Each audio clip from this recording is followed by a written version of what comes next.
That's crazy. Almost made it to an hour late. Let's freaking go, dude.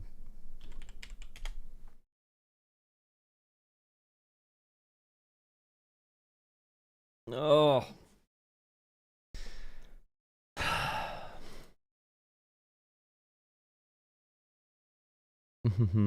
So yeah, I went on one work trip and my channel's dead, to be real. I have no more callers. I have no more viewers. Everything is done. Someone wants to talk the Bible before. Why the Bible?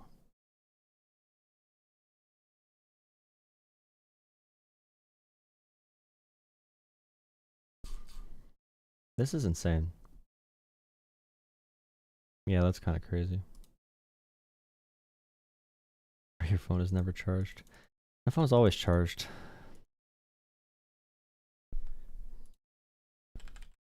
Let's see. Like, sub, call in. Let's see if it works. How's it going? You'll stay in the shorts chat. Drop a like, all that stuff. We'll see if we get callers. Last time I streamed, we got like no callers. I don't think. My channel was kind of destroyed for a little bit. Well, for a while. For like a month. I was growing like 1,000 subscribers a week. Then it kind of cratered. I guess that happens. I really hate political content. Making it is terrible. I feel like I can't even do like talking segments because I'm like, if 10 people are gonna watch it, that's 10 people. That's so many people. You can take over the world with 10 people as long as they're all multi-billionaires. You know what I'm saying? Voters are gonna punish the GOP? Sure. I'm sure.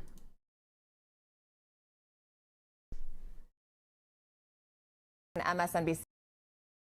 And joining us now is Michael Hardaway, former communications director to now Speaker Hakeem Jeffries, along with Brendan Buck, former press secretary to Donald Trump is a communist, by the way. Former Speaker John Boehner, and of course an MSNBC political analyst. Michael, I want to start with you. Trump didn't speak at all. When I don't do Asmongold content, that is true. These massive stock market thank you, Lynn. He spent his time golfing, Keep it as up, we you're just good at heard, it. including at a Saudi-funded golf tournament at one of his courses on Thursday. From a communications standpoint, what is happening with this messaging, and what message does it send? Okay, the message it really sends that Trump is gonna do tariffs, crash the economy, not even tariffs, across the board tariffs, that no country has ever tried before because no country has been so stupid if he actually sticks with it. He's gonna crash the economy, send everything into a downward spiral. We had 4 US soldiers die in a training exercise. They got transported to a dignified transfer, right? Back to America. The Lithuanian president was there, but our president was not. Our president, after doing all this with the tariffs, ignored our soldiers returning. And so the Lithuanian president was there. Our president was golfing at his own golf course at a Saudi Arabia, at a Saudi golf tournament, a live golf tournament on his golf course. You know, and it's crazy because it really shows you that the selective outrage supporting our vets, when Biden looked at his watch for a second, is all fake. It's all fake. Because anyone that cared about that should care about this 10 times over.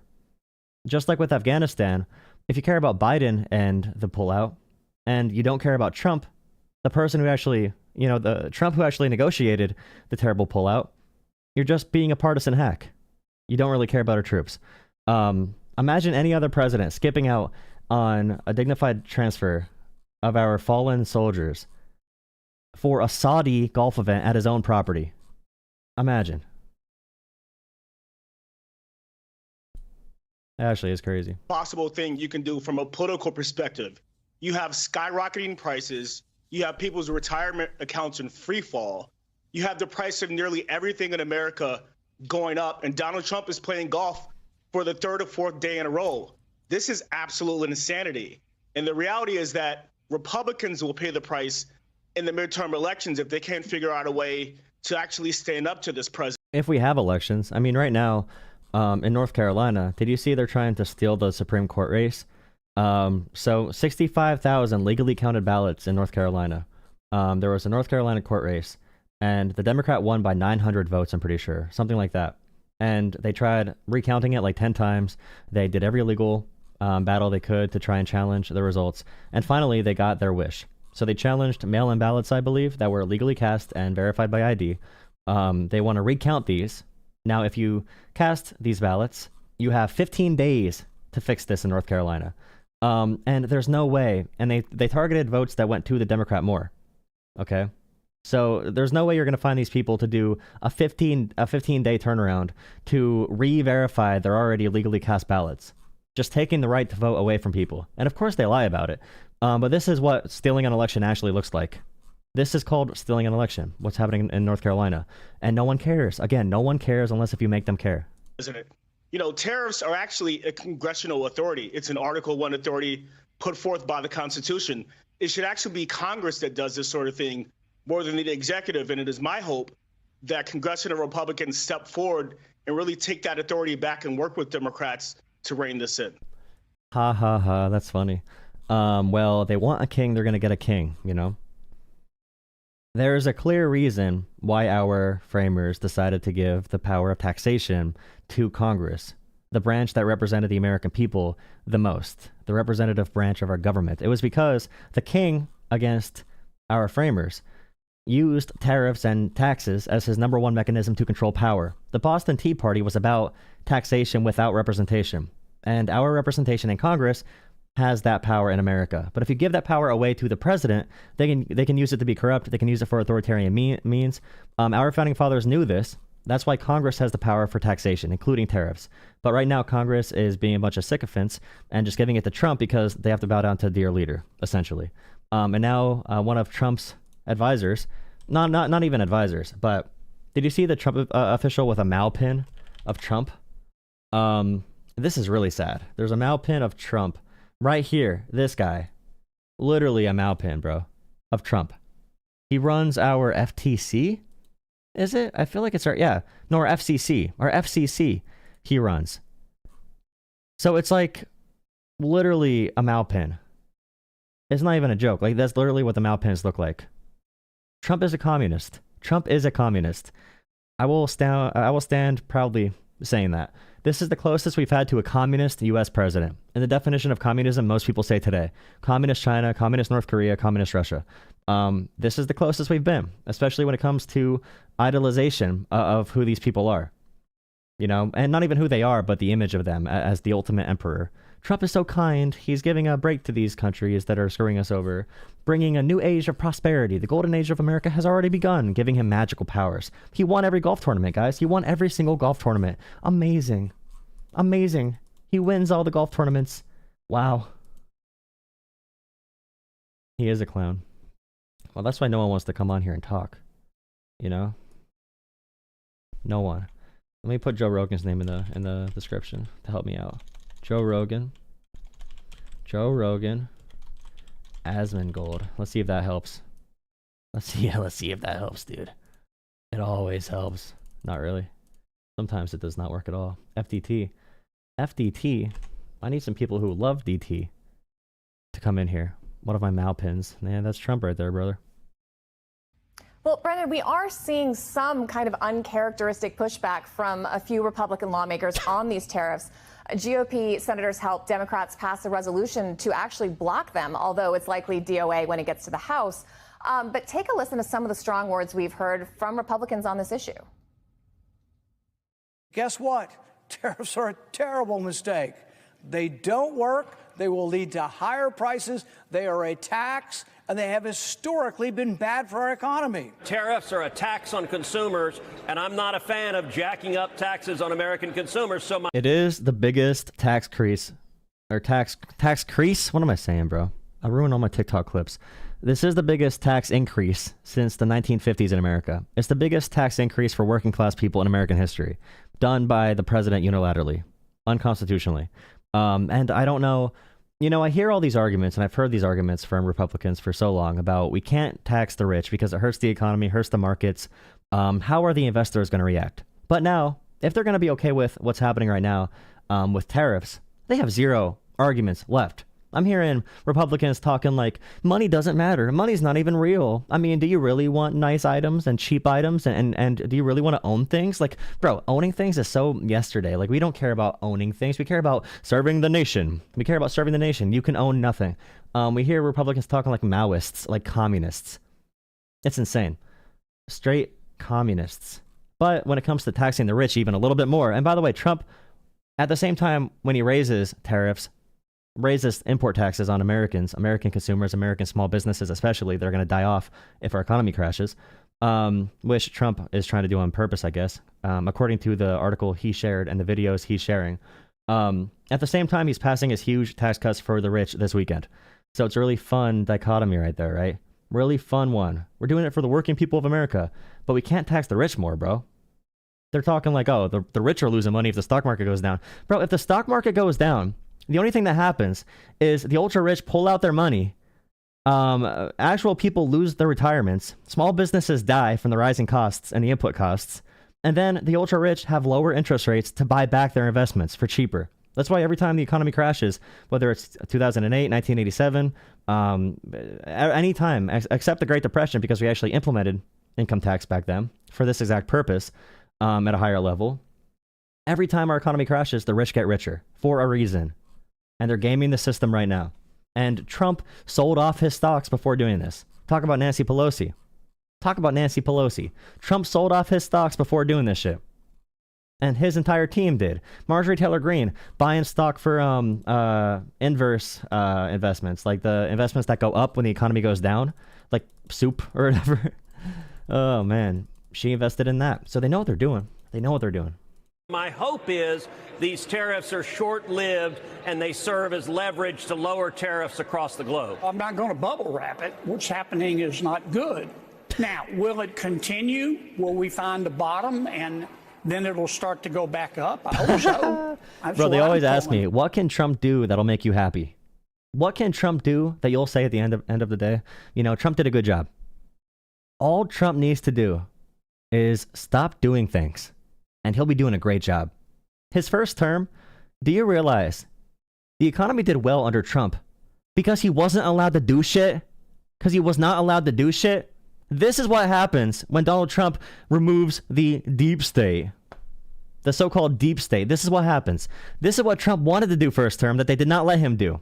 They held his hand like a little toddler. Now he's able to do what he's doing. And it's like, wow, I'm so surprised Trump is actually following his words. I thought he was going to lie about it. Like everyone that said, oh, Trump says things, he's not going to really do that. He's doing everything he promised.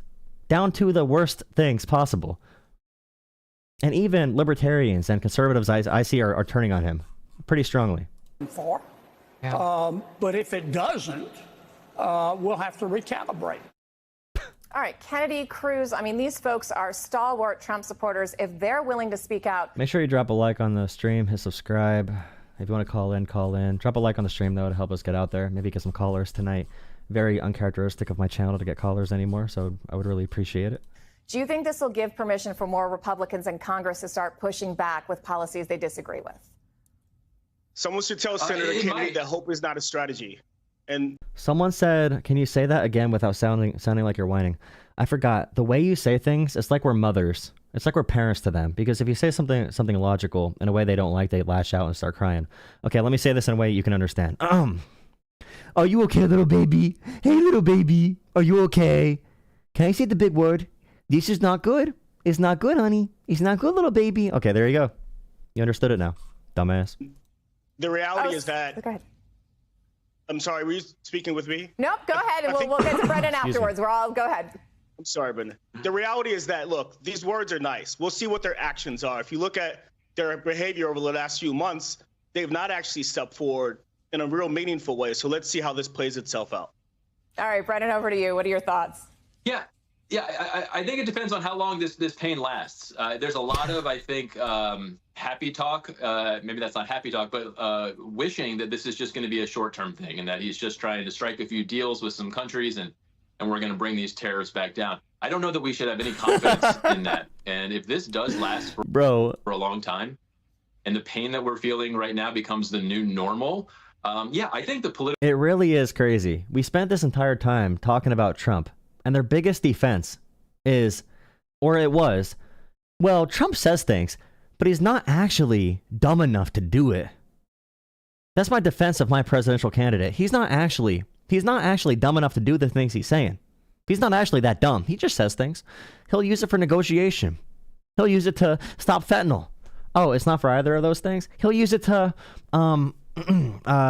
redirect manufacturing back to America. By what? By killing all of our trade partners around the globe? You realize doing a blank tariff that's like 10 times higher than their tariffs for every country that we would ever possibly trade with, we're directing them towards China. Like, these countries are now being forced to look at trade deals with China. China is happy right now. China is so happy. Trump has given away this entire game to them. China is in disbelief. Now they have iShowSpeed. They have iShowSpeed there doing propaganda for them. China is so happy right now, bro.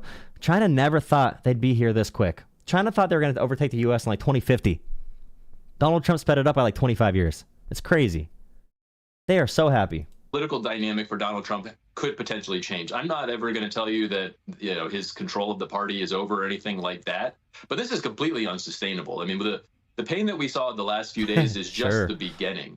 You know, hitting your 401k is one thing, but we don't need to guess. We just saw what happens in politics when prices. A big thing to remember is that when the market crashes and when oil demand crashes and oil prices crash, those are things that predict recessions and they predict job losses. They predict inflation. Okay. They don't come with it. So they can come as warning signs to a recession. The stock market can bounce back after there's a big shock to it. So after COVID, after Russia invaded Ukraine initially, the market can go down a lot and come back. But the effects of this come, you'll see some layoffs right away, but it'll come in a few weeks. So like right now, they don't think Trump is serious about this. They think Trump is bluffing because Trump has done this over and over again. You know, tariffs on, tariffs off. I'm stupid. I'm really stupid, you know, back and forth. If Trump actually keeps these on and they are really implemented into our imports, and he's going to tax Americans for what they import at these rates, the market's going to freak out. They still think, even with the current collapse, that he's going to take this away. So hopefully he's just bluffing again, which still kills us trade-wise. It still kills our economy. Hopefully he's bluffing. But the current losses you saw in the market is with them thinking he's not serious. That's with our investors in this country thinking, and the stock market's not the entire economy, but if the stock market collapses, that's a bad thing because there's no confidence, no one's investing, people lose jobs. Okay, in our current economic model, this is terrible. Yeah, the losses we saw are nothing yet. But if he goes forward with this, we're going to see the real effects. Mass job losses, huge price increases across the board for every product. Aluminum aluminum is involved in so much of what we do economically across so many different sectors of goods. And that alone is going to make goods shoot through the roof price-wise. Go up, and we're talking about prices potentially going up much more than we even saw in the inflation era of Joe Biden. So if that does come to fruition and he doesn't knock this off any. Make sure you drop a like. We have 19 likes on the YouTube shorts. Drop a like. Please drop a like. Maybe we can get some callers. You can join Discord to call in too, but we need some viewers to have actual angry callers. What's your pronouns? I'm a pro with these nouns that I'm spitting. I rhyme with no writtens. Divine. And it's given. I'm like the giver because I need some callers into my YouTube show, please. Anytime soon. I don't think he's going to. I think you're going to see a lot of people, not just. I'm too angry for you? Bro, I talk to angry people every day. Come yell at me, bro. Privately, but publicly, really question what he's doing. And that may be the only way that we get out of this is a incredibly bad political dynamic. Someone said, what are the tariffs on Russia? Oh, yeah. Also, when they say, oh, we don't have tariffs on Russia because we don't trade with Russia. What about the other countries that we have a surplus with? Not even a trade deficit, but also that don't really have people there. Like the Penguin Island. We don't trade with them. Why doesn't Russia have tariffs? If we made so many mistakes, why is Russia not involved? When Trump's Ukraine ambassador talked today about Russia striking Zelensky's hometown and killing women and children and babies intentionally, they would not mention Russia's name. They said, oh, it's so terrible seeing this bloodshed. You know, so many people have died, civilians, targeted. That's why the war needs to end. They refuse to say Russia bad in any sense. They refuse to even give ownership to these attacks to Russia. Russia is taunting Trump. Russia is taunting Trump's weak-ass leadership as they bomb more women and children. But of course, Trump is very known for doing his own bombing of women and children, bragging about those war crimes, and also encouraging more bombing of women and children, going after the families of terrorists. So, I mean, anti-war, bro. Anti-war. Trump is the anti-war candidate, bro. He's anti-war because he said so. I don't got to read into it myself. For Donald Trump, and he realizes he has no other choice. Michael, I do want to ask you, Rand Paul also noted that, the last time Republicans put tariffs into effect in the 1930s, Republicans lost control of Congress for decades. What effect do you think these could have on the midterms, as we were just talking about? Well, kind of as what Brennan just alluded to, you've got... Oh, yes, we talked to that name. Hi.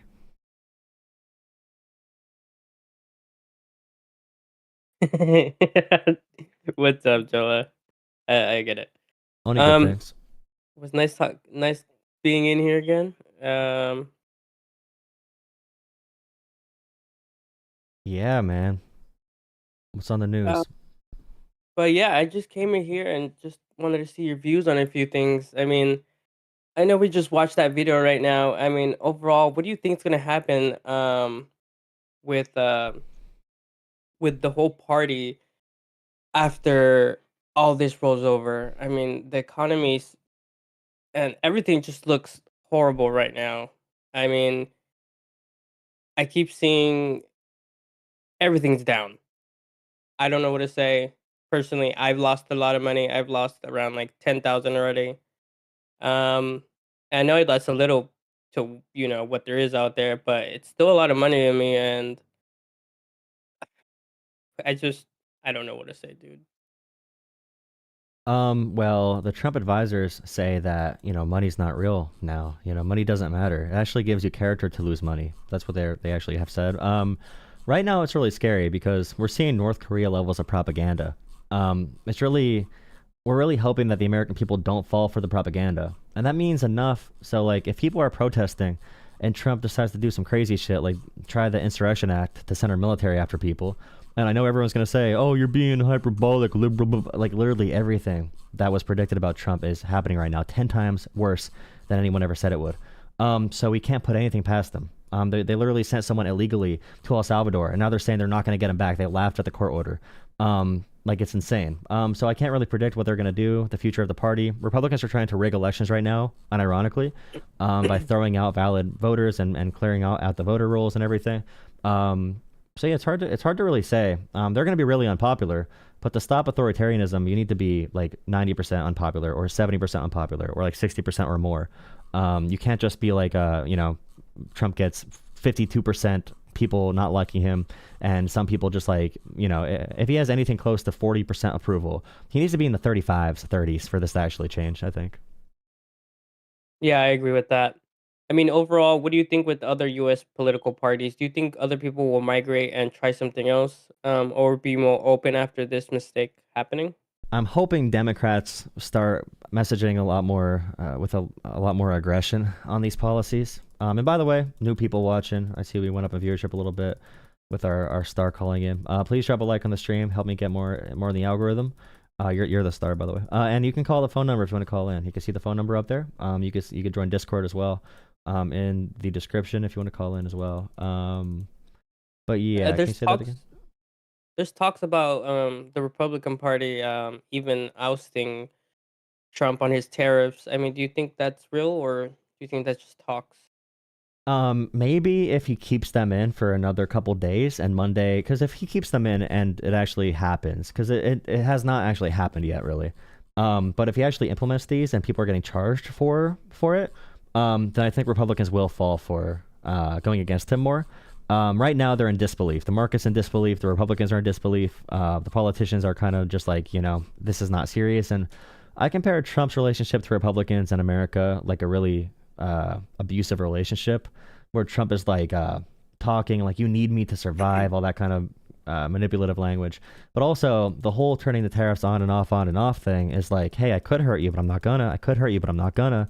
The endless lying and everything. So Republicans right now kind of believe he's not serious about this to an extent. So I think if he stays on them, there's going to be farmers going out of business, small businesses, all this kind of crazy stuff happening. But I have to make it known to everyone, and this is a very possible thing. And I know the Trump supporters are gonna get mad, but this might be by design. An explicit goal of this regime, this government, they want to end middle managers. They want to end bureaucracy because they want more corruption. They don't want to share the power with the American people. They want there to be the ruling class and the servant class. The working class and the ruling class. The ownership class wants to control us completely. So if they can knock out some more small businesses and big firms can buy up those small businesses and properties, they'll be very happy. Like Trump is working with BlackRock. Trump is working with all these private equity firms. Trump is working with Lutnick and Andreessen and Horowitz, and he's working with all of them on purpose. So we have to hope that he's just being an idiot and he's just like breaking shit because he's stupid. And we have to hope he's not like doing this for a more sinister reason, you know? I'm seeing, firstly, the people I know that voted for Trump, right? I mean, sadly, I know some, and I've been seeing people just flabbergasted on what's going on and what he's doing. They didn't vote for this. They didn't think he was capable of this. I see a lot of Trump supporters now regretting on their vote. What do you think about that? The current system where people are on two different teams makes it impossible to say, yeah, I'll vote Democrats. But what needs to happen is you need to vote against anyone. And it could be just a different Republican, you know? If you're a Republican, vote against whatever's happening right now. If someone's going to be a servant to the king, we can't have that in American democracy. You know, taxation is a power of Congress, and Congress is delegating that to the president because they have to, because it's a cult. So if you break out of this, you know, vote against whatever's happening right now. It needs to be completely pragmatic. I vote for people I don't like all the time. I voted for Republicans I don't like because the Democrat was so bad. And we can't fall into the team sports. You know, you can't get your friends all laughing at you because you vote for a liberal or whatever. If your friends are that much of sheep where they need to vote for a politician based off their team, then they shouldn't talk about anything that matters in life anyway, you know? So we have to get people breaking out of that mindset. Do you think we'll see change after this? Change? I don't have any confidence. I have tons of confidence. You know, I have no confidence and tons of confidence. It depends who wins out. I don't like that Elon Musk is trying to build a surveillance state over America like they have in China. I don't like that Trump is doing policies that you'd only see with dictators and Mao and you know, I don't like that MAGA is making communist arguments now that money is not real and material is not real and it doesn't matter. I don't like that MAGA sounds like communists. That's a scary thing. I know they love North Korea and China and Russia, but don't bring that shit here, bro. Making arguments like we can't have immigrants or tourists here saying bad things about our country. Yeah, we can. That's the point of America. That's what makes America great. And they talk like, do you think China lets people in to insult their country? I'm like, bro, we're not China. If you want to live in China or Russia, go to China or Russia. Don't bring that shit here. I hope it changes, but I mean, people got to break out of their current team mindset. Overall, they're saying that this is the worst crisis ever since the past ones that we've had. I mean, do you think we'll recover from this? By the way, there's 450 people watching. Drop a like on the stream, please. Okay, drop a like and call in. We need more callers after this. You losers. If you have all these opinions in chat, say it. Yeah, we'll it depends. It really depends what happens here. I think Republicans are in over their heads. They don't realize how radical Trump and all of them really are. They don't realize that, like, Laura Loomer walked in and had Trump fire one of our most impressive 4-star generals from the head of the NSA. She walked in and just said, "This guy's not loyal to you." And I guarantee you she got those marching orders from a foreign government. Guarantee you. Because Laura Loomer is just a nut. And she does that on purpose because she's a paid propagandist, 100%. But the fact Trump is taking NSA advice, NSA, that's big dogs. He's taking NSA advice from freaking Laura Loomer. Our entire, I'm worried that our, it's not even what Trump does to our economy. It's also, he is giving away Taiwan and Ukraine to Russia and China. He's giving trading partners to China. China is currently replicating our USAID programs in Africa to steal our soft and hard power. Mostly soft power with that. But China's very strategic and smart, and we're very, you know, dull-headed and dumb. We're like brutes trying to hammer away at things. China's very meticulous and very smart. And Trump is turning all these trading partners to China, including putting tariffs on freaking Vietnam. It's insane. Like, we literally worked with Vietnam to move some of our factories to Vietnam so we'd have a more favorable trading partner with them. And we're tariffing them. We're tariffing them and Taiwan, and we're pushing countries away from the U.S. in the worst way possible, in a way that could compromise the U.S. and our national security breaches, sharing everything on Signal. We're compromising our country in ways that have not been done in 100 years. And I don't think anyone takes it seriously, because they're not going to take it seriously until we're forced to learn Chinese at gunpoint. So That's crazy. That is very true. Jesus. Oh God, what a week. he's Oh, destroying America. God. He's Well, destroying, and including the First Amendment violations, including going after protesters and just putting there's no reason. The girl on the one campus, I can't say her name properly because I am a stupid American. But from Turkey, she was like 30, PhD student, I'm pretty sure. She works with children and youth. And if you know children and youth, like, you have to be a very giving person to work for children and youth. And she wrote, she was part of an op-ed that was written like a year ago, like very lightly criticizing Israel, very lightly. It was just like, hey, we disagree with the occupation. We disagree with the striking of journalists and medics and doctors and all these aid workers, and also civilian. Like, we're upset about these things, and we want our institution to not represent these things because the students voted a certain way. It was a very light op-ed, and they showed up with like 8 of them in an unmarked van with masks on. Usually you'd send like a notice like, hey, we've revoked your visa, even if you think it's legal to take away the visa with the Secretary of State. We took away your visa. Here's a notice. Leave the country within 30 days or you'll be forcibly removed. That is standard procedure. It is not normal for a college person to walk around a college campus, not even accused of a crime, just the Secretary of State saying, oh, this person's like un-American. They're using un-American speech. That phrase alone is un-American. Un-American speech is crazy. But yeah, unmarked vans, masks on. Like, I would think that person's being abducted by how do I know they're not a gang of just like abusers or traffickers, like sex traffickers? How would we know that? But yeah, the standard procedure is giving a notice like, hey, we revoked your visa, leave the country. But no, they're choosing the most insane Gestapo way to remove these visa holders, put them in detention, send them to Louisiana, which is like 50 states away from where they are, thousands of miles away from where they were detained, without habeas corpus, without all these rights that we should be assigning everyone with due process when you're being detained. And they're doing it to have a chilling effect on speech. And Trumpers don't care right now because, they're college kids who are pro-Palestine and they're brown and we don't like their names and they're a different religion. So they go after these students on purpose because they know the Trumpers are not going to stand up for their freedoms enough. And I see some doing it, but we need everyone standing up for the values that make America, or that make America American. do you think if Trump made the biggest mistake ever of sending people that were innocent to another jail in another country, do you think the past president would have made the same mistake, something like that, sending innocent people to jail? 100% not. So for Trump to do this, he had to violate very simple legal procedures, very simple rights. And they knew that. And also, there are accidents made, not because of, these are purposeful accidents. And they're demonizing these innocent people. Like, they'll be talking about someone they wrongfully sent to El Salvador to be a slave, and they'll show pictures of gang members that have full tattoos. They won't even show a picture of the actual people because they want to demonize them and make everyone be like, oh, I'm happy they got taken out of my country. That person looks scary. It's not even the person they're showing on screen.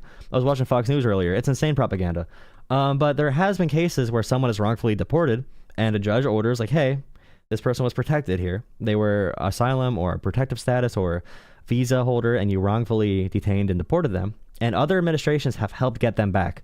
Now, when the judge ordered that this innocent man that was sent to El Salvador to be tortured the rest of his life, ripped away from his 5-year-old autistic son, when they demanded this person be returned, when the court order said that, the Trump administration laughed at them. The Trump administration laughed and they said, oh, why don't you contact Mr. Butt Kisser in El Salvador, their president, Bukele or whatever, Bugay boy. And it's like, it's insane that they even said that, mocking court orders, but also the human part of it, where they're just sending someone to a violent dictatorship to be a slave, and they're laughing about it in general, making it like a pop thing, like, oh wow, look at these awesome videos of our hype videos. We don't have the resources to do due process, but we do have the videos to shoot a movie trailer with these people.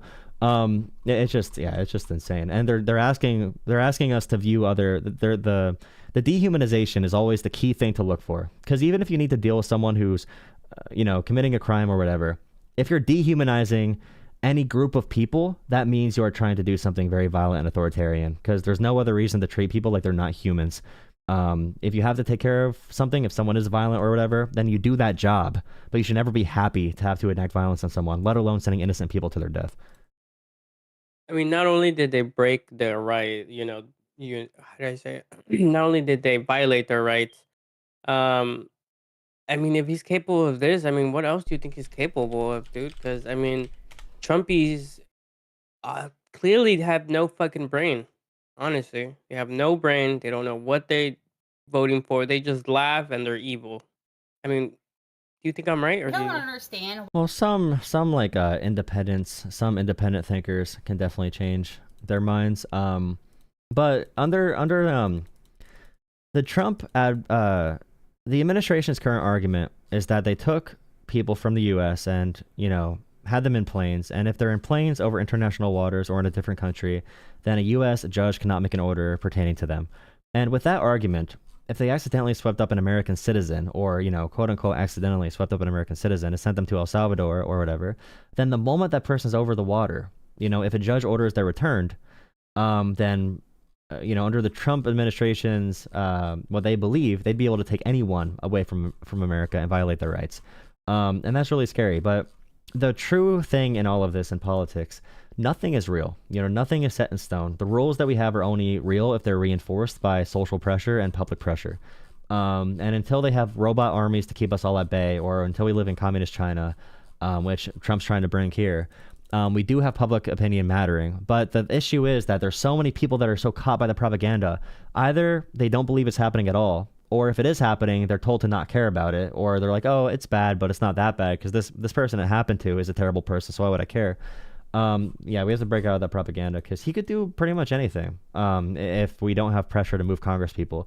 They talk about Trump like he's God already. Yeah, I mean, you're right about that. Unless there's robots or other people to keep in check. I mean, I don't know. And Elon, I mean, he's just like, it's just so crazy because I see people talking about, oh, how do we go from being good with other countries and all of a sudden last year we were like so pro against China, and now we're pro China now. I mean, it just doesn't. It just Well, they don't doesn't think make it's pro-China sense. because they look at it. Okay, by the way, someone just called. If you call back in, I'll take your call. 845 number. Thank you for calling. Drop a like, subscribe, everyone. If you want to call in, use the number, join Discord, whatever you want to do. Go in the waiting room. They don't think it's pro-China because they don't really like it, and it's not their fault. But Trump is taking advantage of people not having this huge policy experience. So, he's taking advantage of that to lie to them, because they just go after they go off of leaders that they trust, and Trump has gained their trust through whatever means, whatever means that was to gain their trust. He's gained their trust, so he's lying to them now. So they don't think it's pro-China, they just think he's protecting America.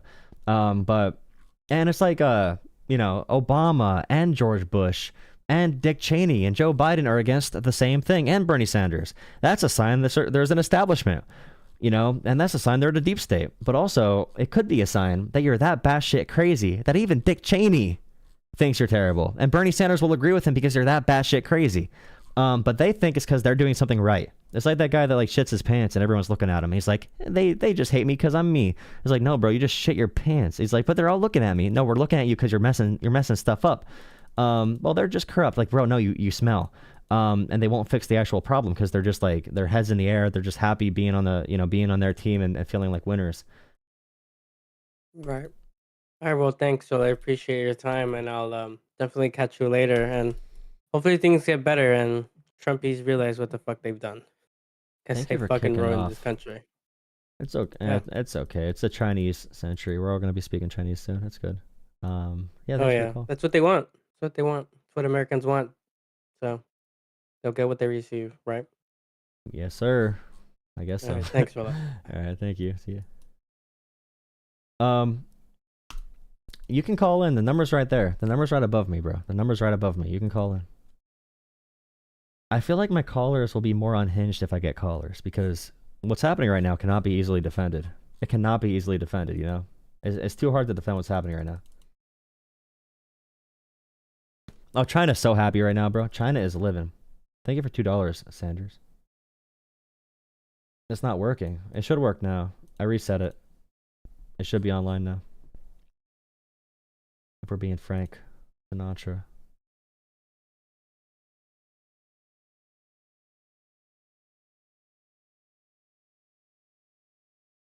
Light at the end of the tunnel. Well, the light right now is very unpredictable.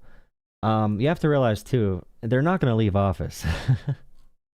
Whether Trump's alive, whether he's healthy enough to run again or whatever, he's not going to leave office. The current regime is not leaving office. I hope you realize that. That's the scary thing about all this. There needs to be other things that get them out of here because they're not leaving. He was not going to leave the first time. The first time he lost. Term limits are not going to stop him. Mike. Hello. Hey.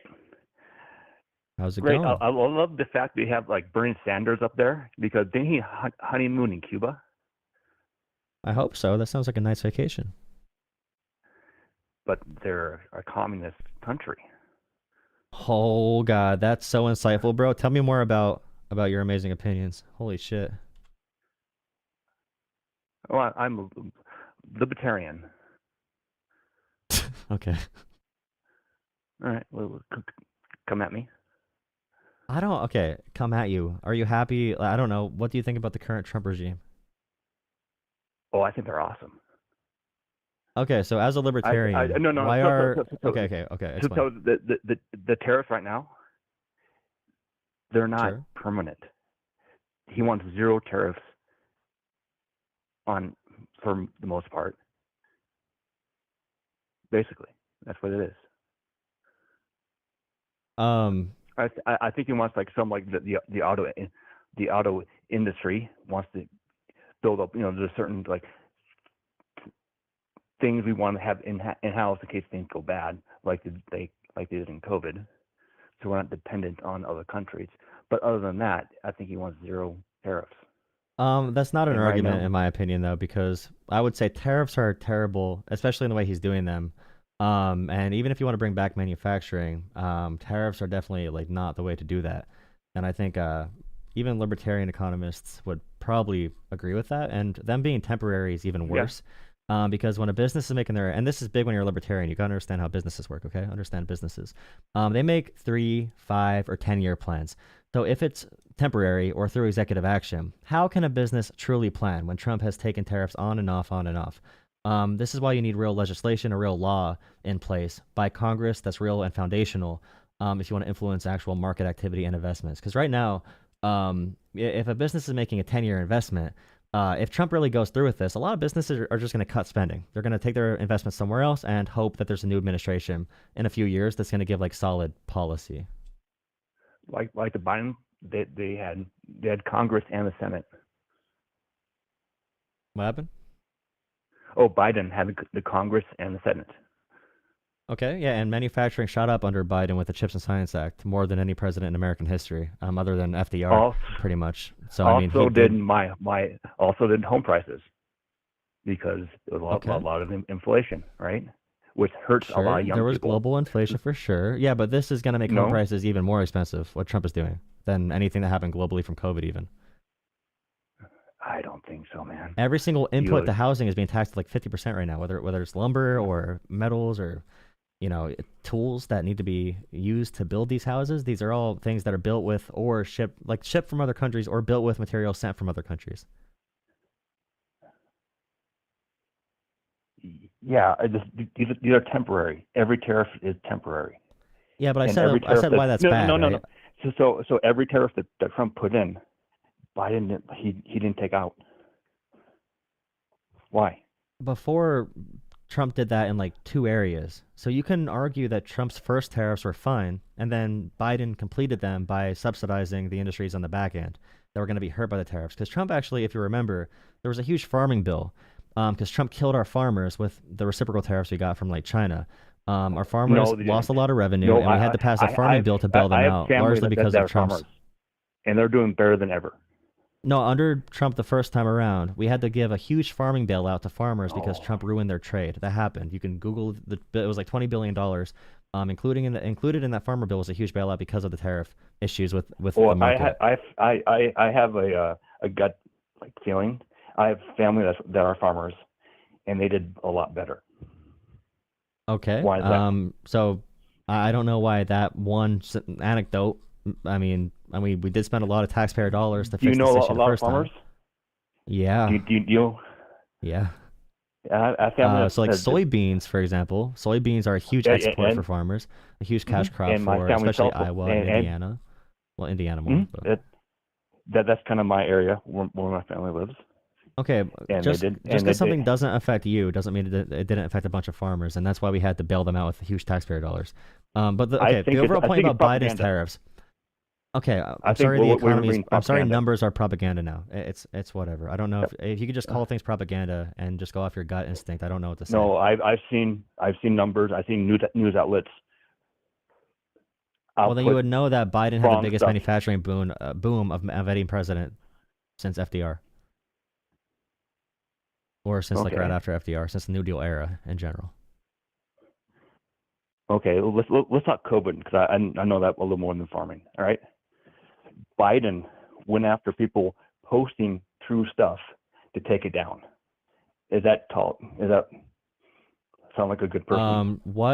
What did Biden get taken down? What did Biden order to get taken down? That was taken down on Twitter before Eli took it over.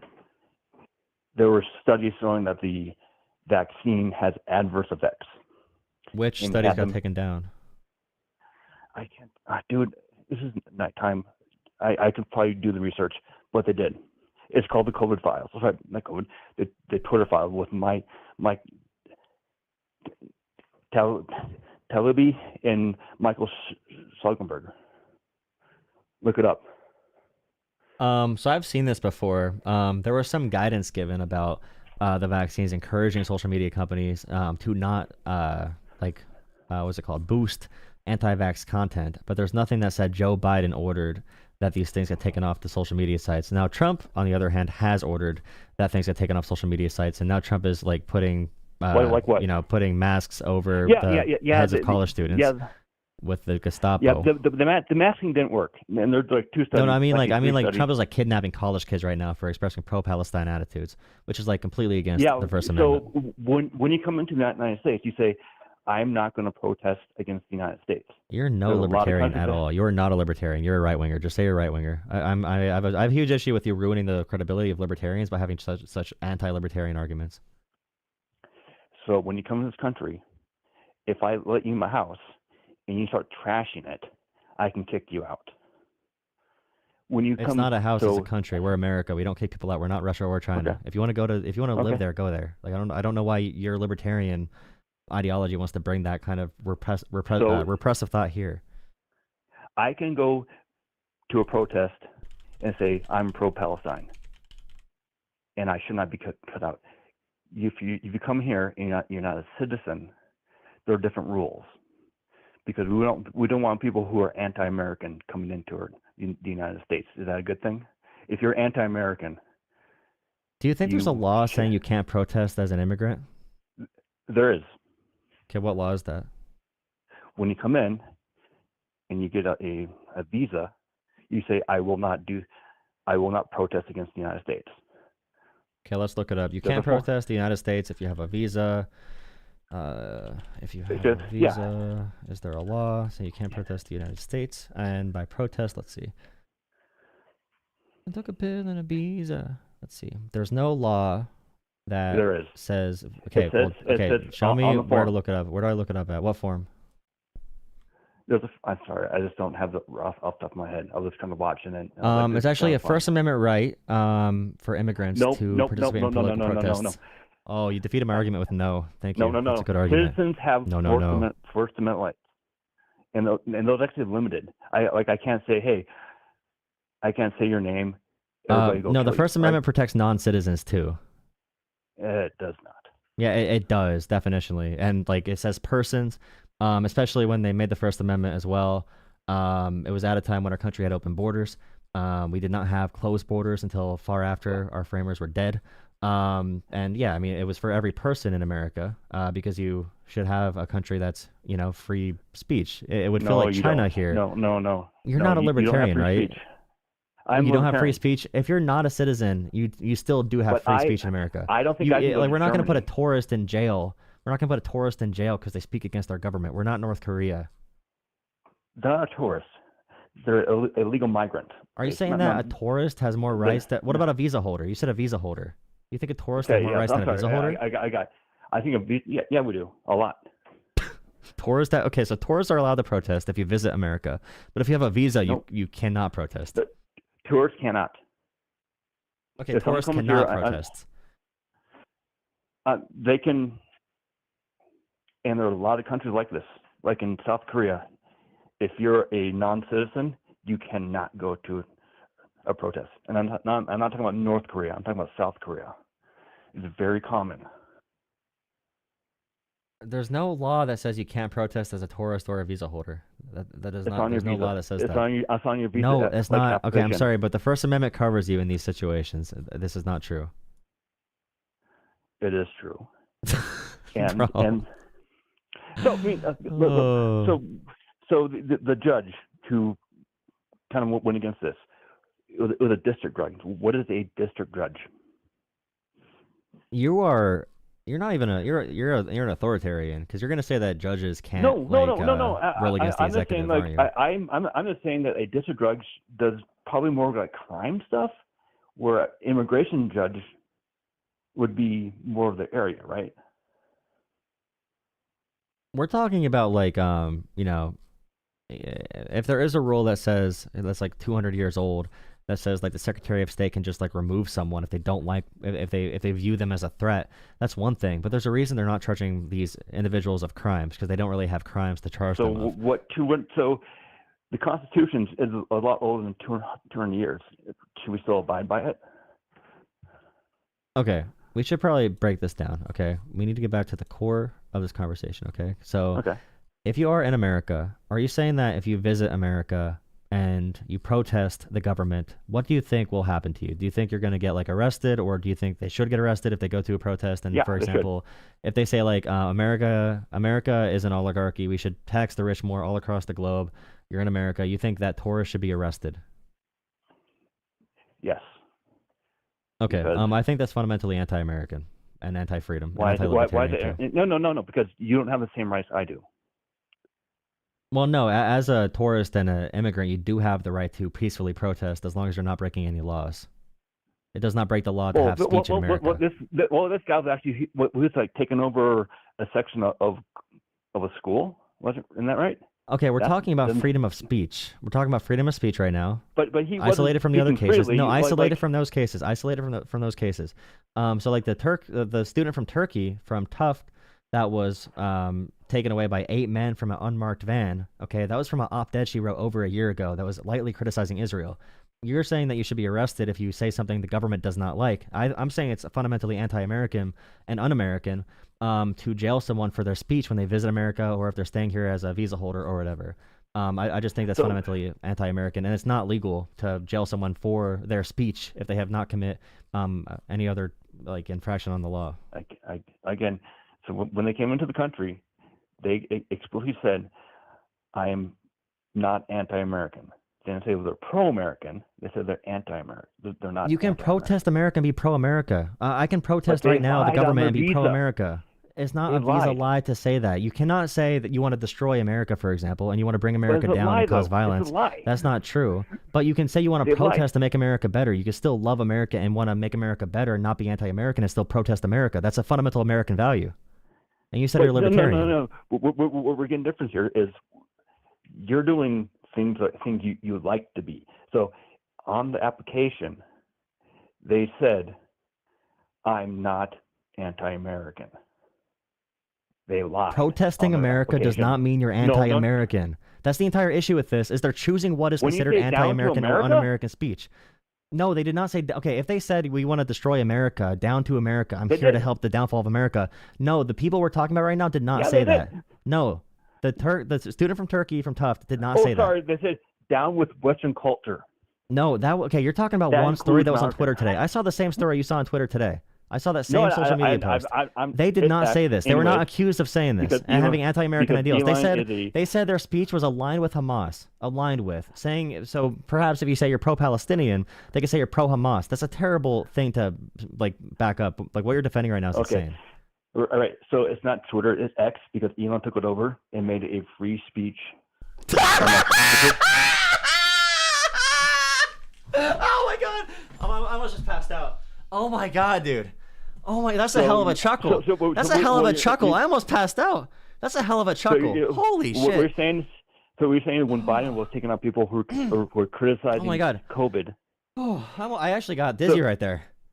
So when you're saying when Biden forced and had FBI agents. Okay, wait. No. Okay, this is what you guys do. Stay on the actual topic. What does this have to do with the First Amendment rights of immigrants, okay?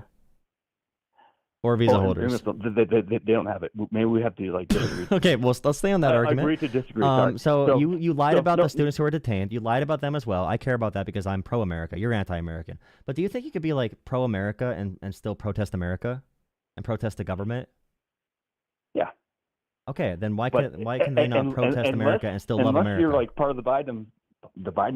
Okay, you're making things like political in a really like I don't want to say this as a slur. Everything's political. But you sound very like you sound like what's that word? What's that word, Chad, that I use sometimes as a slur by accident?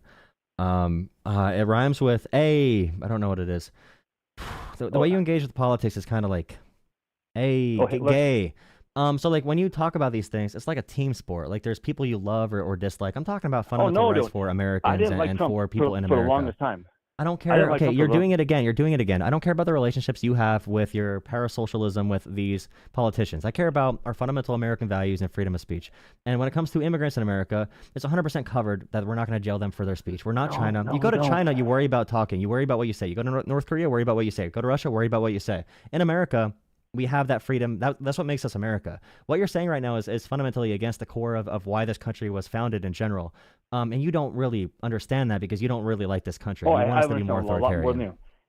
Well, you don't understand. You realize the First Amendment covers everyone in America. The government shall not jail anyone on the basis of speech, or there should not be a law against speech against any person that's within American borders. You should. Okay, well, you disagree with the Constitution. You disagree with the Constitution. No, it says shall not. It says Congress shall not pass laws doing this. Okay, you are against the Constitution. You are arguing against our founding fathers. You're not a libertarian. I don't know who taught you that. I don't know if it was Tim Pool or Dave Rubin or Dave Smith or whatever, but you're not. I mean, Dave Smith is coming around a little bit, but you're not a libertarian. Oh, I agree with Dave Smith 100%.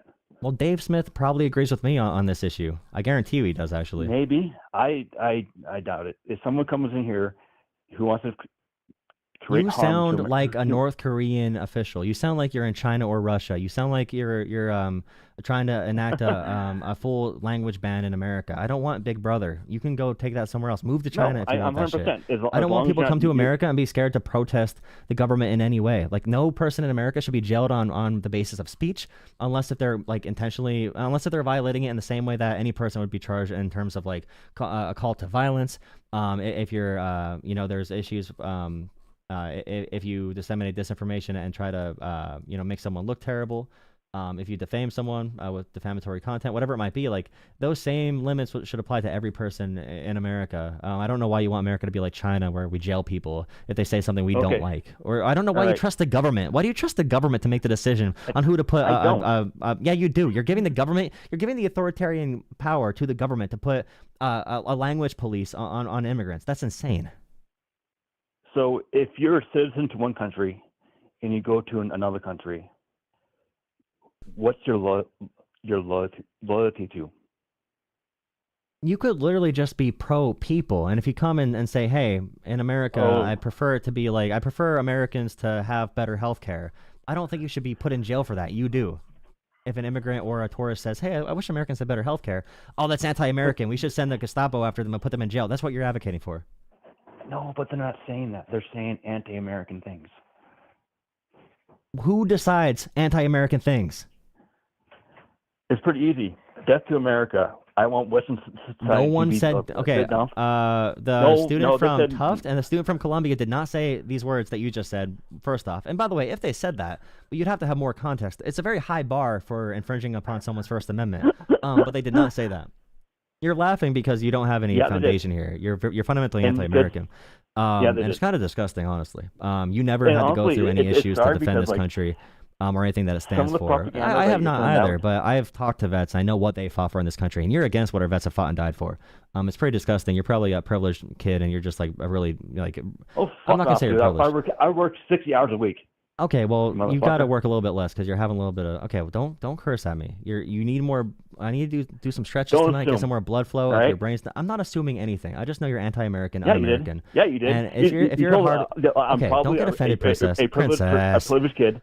Princess. Okay, I'm just saying. I'm just saying you're talking like one. So if you work that long, I don't know how it didn't rub off on you because you're talking like a privileged kid. I work with Mexicans, black people, whole work of people. It's like I'm not privileged. I work with Mexicans. What the hell are you talking about, dude? New donation from STC18. I'm not privileged. I work with $35. This caller is a dumbass. I can't be privileged. What the hell did you just say to me? No, I'm just saying that I'm working very. Thank you so much for the donation. Yeah. I just work for a very diverse. Okay, I don't care. What kind of woke is this? What level of woke is this? I don't care. Like, thank you for sharing. You're I the guess, woke but person. I'm just you're the one bringing up the diversity of your crew that you work with. No, I mean, congratulations. I'll give you a little handshake. I don't know. I don't care. I don't like to bring it up. Why did you bring it up? You don't like to bring it up. You don't like to bring it up. No. You don't like to bring it up. Stop. Interesting. Wow. Stop it.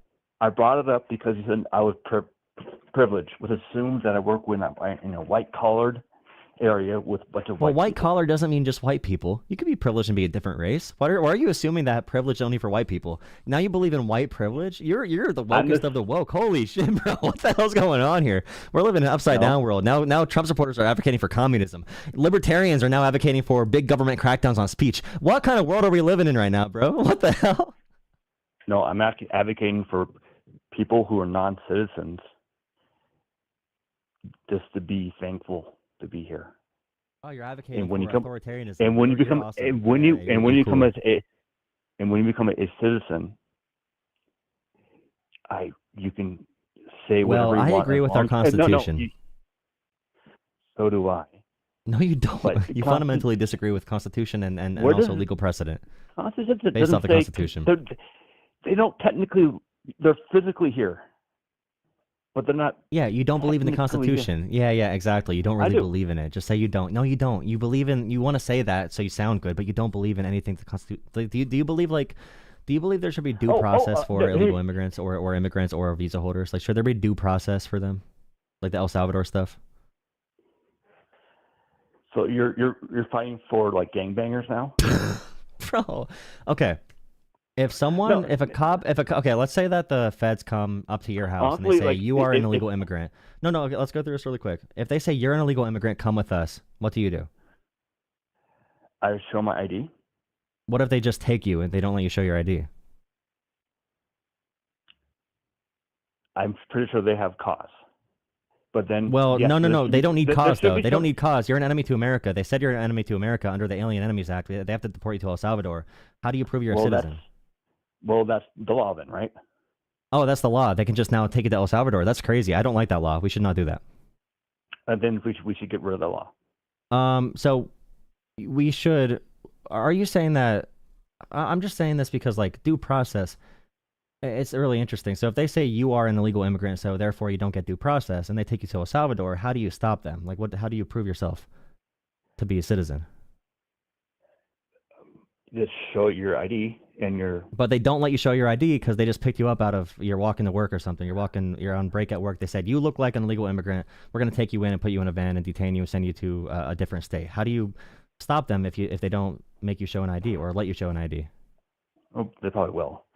No, you can't just say they probably will, because the standard right now is if they accuse you of being an illegal immigrant, what you're saying right now is that they should be able to take you to El Salvador with no cause, with zero due process at all. That's called due process when you're allowed to show your ID. That's what it's called. It's called due process. So to prove you're a citizen, and this is why it's for every person in America, and our founding fathers, again, another thing you hate about our Constitution, that's why it's guaranteed to every person, because then the government, if we don't have that, can just accuse citizens of being non-citizens or being terrorists and send them to El Salvador. That's the big issue with this. There's no way to verify yourself without due process. So how do we know who's a citizen, who's not, who's a criminal, who's not? I don't want the big government to be able to say, you're a non-citizen, you're a illegal alien terrorist, I'm going to ship you to El Salvador. I don't want the big government to say, I don't like your speech, I'm putting you in jail. The government should not be able to do that. And you cannot be a libertarian if you think it should be able to.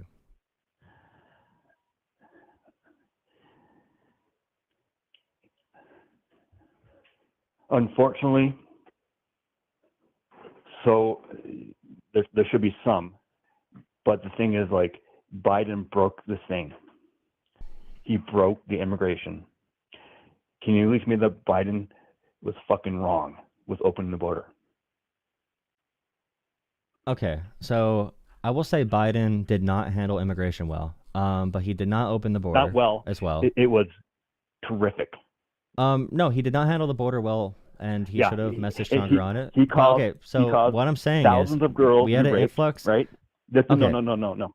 Buddy, I want. Buddy, you want to versus say no. We're talking about the law. Let me answer your question. I'm saying that Biden did not do a good job. He did not do a good job on the border, but also he did not open the borders. We followed our asylum laws, and we don't want to follow our laws. No.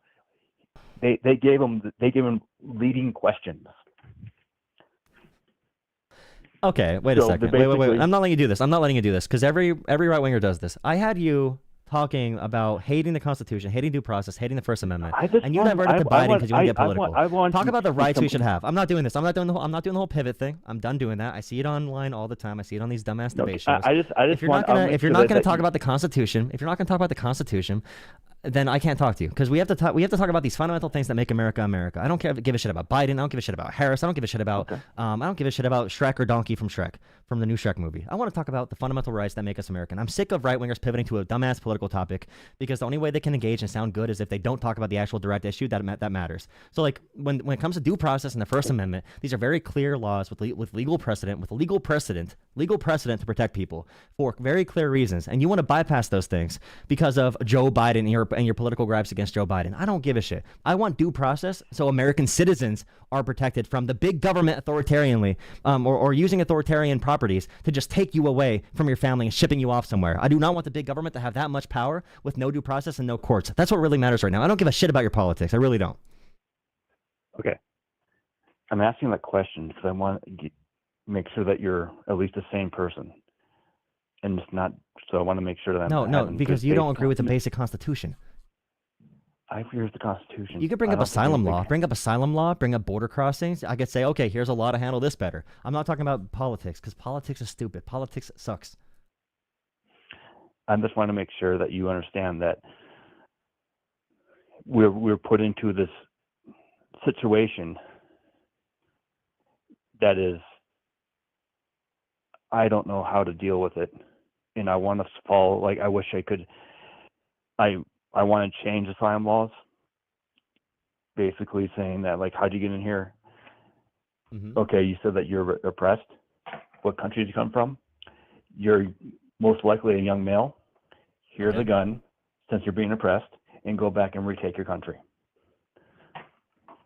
Okay, well, right now with asylum, the issue is that we don't really have clear standards for the numbers of people we can take or like how that process is going to be done. We don't have the capacity to handle all the people that came after COVID because America had a really good economy compared to the rest of the world after COVID. So a lot of people wanted to come here because those parts of the world fell apart completely. The big issue with the border bill that the border bill is going to try to solve that was written by Langford, which is a really conservative guy from Oklahoma. They were going to set a limit of asylum seekers per day that were going to be let in, and the border would be closed after a certain number, or it was like per day or per week or something. But the border would be closed after a certain number of people. 5,000 per week. It was 5,000 and that per was week. that was a good. Which is about 2 million per year. That was a really good starting point for actual limits on what we need to do. Okay, so when it comes to higher influxes, illegal immigrants. So making sure we can have a process where we know what number is going to come in, so we can't just be like overwhelmed with like 50,000 people in one day. Yeah, it's actually really good to have defined numbers. Now you can argue with those numbers, but right now we have 0, and that border bill is going to make very clear guidelines. And it would have moved us in the right direction for what conservatives claim they want. Now you bring up Europe because you have to move to a different political topic. I don't care. I'm talking about America right now and the American border bill that Trump got them to vote against and how that could have like aided to help these issues that you just said you have with the system. And by the way, libertarians want open borders. By the way, you're not a libertarian. Libertarians want open borders. Okay. Libertarians No, are very pro open border. You're not a libertarian. You're just not a libertarian. Stop using that word. Okay, libertarians say open borders, no nanny state, meaning no welfare. That's fine. If there's a nanny state or welfare, close borders. They're still pro. People being able to travel across borders for free trade, because that's the definition of free trade. Real libertarians are still for free trade of labor and capital. You're just not a full libertarian. You could say you're a libertarian, but you just disagree with most of them. When the other country is charging us tariffs. Oh my God. They are. Okay. Final thing. What do you mean by charging us tariffs? So Canada and everybody else was charging us more tariffs than we were charging them, which means that there's an imbalance. We want balance. I would rather have a zero tariff. Canada have a zero tariff on us, and we have a zero tariff on Canada. Well, with Canada, we had 99.9% of goods traded with zero tariffs after our trade deals. The small percentage they did tariff were after a large amount of dairy was sold into their country, and then there'd be like a cutoff point. And that was pretty much the largest tariff they had on us for anything. But 99.9% of goods with Canada were tariff free. And you could negotiate that too. You could negotiate that. We never hit that number. We never got close to that number. So no tariffs are actually charged to Canadian citizens for our goods. Though? Can we agree? Would you want zero tariff versus Canada? And then you can negotiate that. You wouldn't put like a 50% tariff on every single good from Canada when there's 0.1% of goods tariffed. You could just say to Canada, hey, lift these things. We're not going to start a trade war. Canada would easily do that if we said that to them. It still doesn't make sense. And you don't need balance in trade. Balance in trade is stupid. Of course, America is going to buy more from Canada than Canada is from America. We have a lot more money than Canada. We have a lot more people. We have a bigger system in general. I'm saying balance in tariffs. No, you don't need a balance in tariffs either for any of these countries. And by the way, the tariffs they did are not actually the balance in tariffs. The tariffs Trump did for all these countries is like 5 or 10 times higher than what the tariffs actually are. If those countries do have tariffs on us. Because he wants to go to a zero tariff. He could negotiate that, okay? If he does this as an economic policy, which is what he said, then it's stupid. It's stupid to do what he's doing right now regardless. Trudeau's not even in charge of Canada anymore. I'm talking about every... Yeah, but whatever the other crazy dude he put in charge. Yeah, I know. He put in charge. Okay. Yeah, but with tariffs, you don't need a complete balance with any country. That's not how the tariffs work or trade works. No. So like small countries are going to buy more or are going to sell more to U.S. because we have a lot of money. We have a consumer-based economy, a service-based economy, and high-level manufacturing, very high-level manufacturing. So doing finishing products. We don't do much base-level manufacturing anymore, which is a good thing for American workers. We make a lot more money now. But so we should leverage that power and saying, hey, we have zero tariffs, but you want stuff from us. Right? Trump could do that. Like, there's no reason to tax the American people to do this. We can make trade deals instead, and we can actually negotiate. Like, Trump says he's a negotiator. He could just literally call these people up. And he did that his first term with the USMCA. I don't put much... He did a good job because people made more. Inflation was low. COVID hit. I don't like the way... He did a better job than most states in COVID. Because if you do research on COVID, it only saved about 16,000 people, or about 0.2%, by doing lockdowns. And we've been told daily, like, hey, the world's going to end. The hospitals, the issue with the COVID was the hospitals were completely at capacity or over capacity. We had trucks, refrigeration trucks getting bodies from hospitals. That's the issue with COVID, is how many people got sick at once. So people that did not have COVID were going to the ER. There were no rooms empty. If you got into a car crash, you were screwed because the ERs are completely full. So the COVID lockdowns were, I don't know. Okay, wait. Again, so you go to COVID. You can't talk about tariffs, so you have to go to COVID. Oh God, dude. Okay, if you can't have these conversations, then I don't know what we're doing. The equals in like I've been told bullshit things in the past.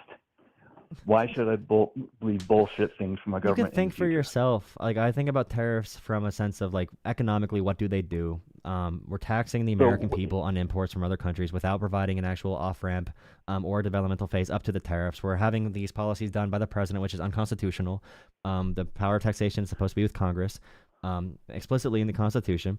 So like we're doing these things that are unconstitutional. It's ripe for corruption because you can ask Trump for favors possibly, or he can give favors to select companies and pick winners and losers in the economy. This is the biggest authoritarian overreach in our economic history in America.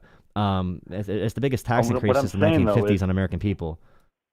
What I'm saying is with Biden, he went after people online who are telling true things. Okay. Have a good night, man. Okay, someone else calling. I can't do that again. I'm like, okay, well, I look at tariffs in an economic sense, like, okay, well, this is this and that's that, and here's all the transactions. Here's how the transactions work. And he's like, well, yeah, but Biden and the people online. Thank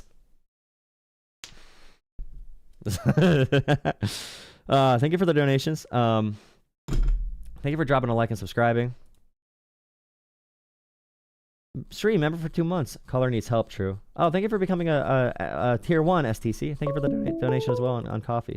Thank you guys for watching. Drop a like, subscribe, all that kind of stuff. Thank you guys. Thank you for $5, Ann. Thank you for $3. Trump said reps dumb and Megan needs. I don't know if that's a real thing, but it's true. He does think that. Call from. Whoa. New donation Thank from you so much Sliver. for $20. Thank you so much for $20. $20, Jolah. one You to hurl send a vote. insults, which I have no problem with. You call Howdy, people what's up? gay while I am gay. What's up, man? You make fun of someone's height because you are tall. Why does nothing Red in much. What's chat up? and tell users to refrain from insults in the Sorry. same breath when I call this out, say I'm Oh, sorry, one crying? second. I have a Make a TTS mentality. playing out loud. Okay, that'll work. Hey, do you know any information on like I did want Trump to get in office. One of the main reasons for it is because of the safety of these roads. You probably don't really know too much about it. Maybe you can look something up. When it comes to it, about 3 or 4 years ago, there was an immigrant that got into a very bad car accident with a semi. Now, I'm in the trucking industry. That's what I do. I've been in it for about 10 years. I love what I do. In the last few years, it happened in Denver, by the way. He killed 6 people. He did not know English. He had to have an interpreter for his hearing, and it states in the FMCSA rule book that you're required to speak English, speak fluent English, and speak and read fluent English. There you go. So when it comes down to it, that's the only reason why the only reason why there's more and more foreign drivers now is because of when Biden came in office, he allowed it's called International CDL program that can flood in from Canada and Mexico. So what it used to be United States, the trade agreement used to be CDL holders can only transfer between United States and Mexico, but you only can come up to, if you're from Mexico, you can only come up to the United States, pick up a load, go back to Mexico. Same thing with Canada. When Biden came in office, that went away. So it completely flooded the market, at least in the transportation industry, to the where it has pretty much dropped our rates so far down that it's so hard to compete with these other companies. I do believe when Trump was last time he was in office, I was making a lot more money. There was a lot more homegrown American companies, and we've also, in the trucking industry, we've also lost almost about 50,000 companies ever since Biden came in office. So, if not more. I haven't seen it lately, but I just want to see, what would your solution be for, or if you know of, if you want to talk about the solutions. So when it comes to like road fatalities and crashes, there's no clear difference in immigrant versus citizen drivers, or just like foreign drivers in general. No, So no, there's no, no. no, no, no, no, no, no, no, no. You said about road safety. Citizens Yes, have much yes. higher rates of intoxication and speeding than non-citizens. Okay. So I'm not talking about. I'm not really talking about small cars. I'm talking about FMCSA rule books, rules and regulations when it comes to Class A commercial drivers. There's a completely different thing on that.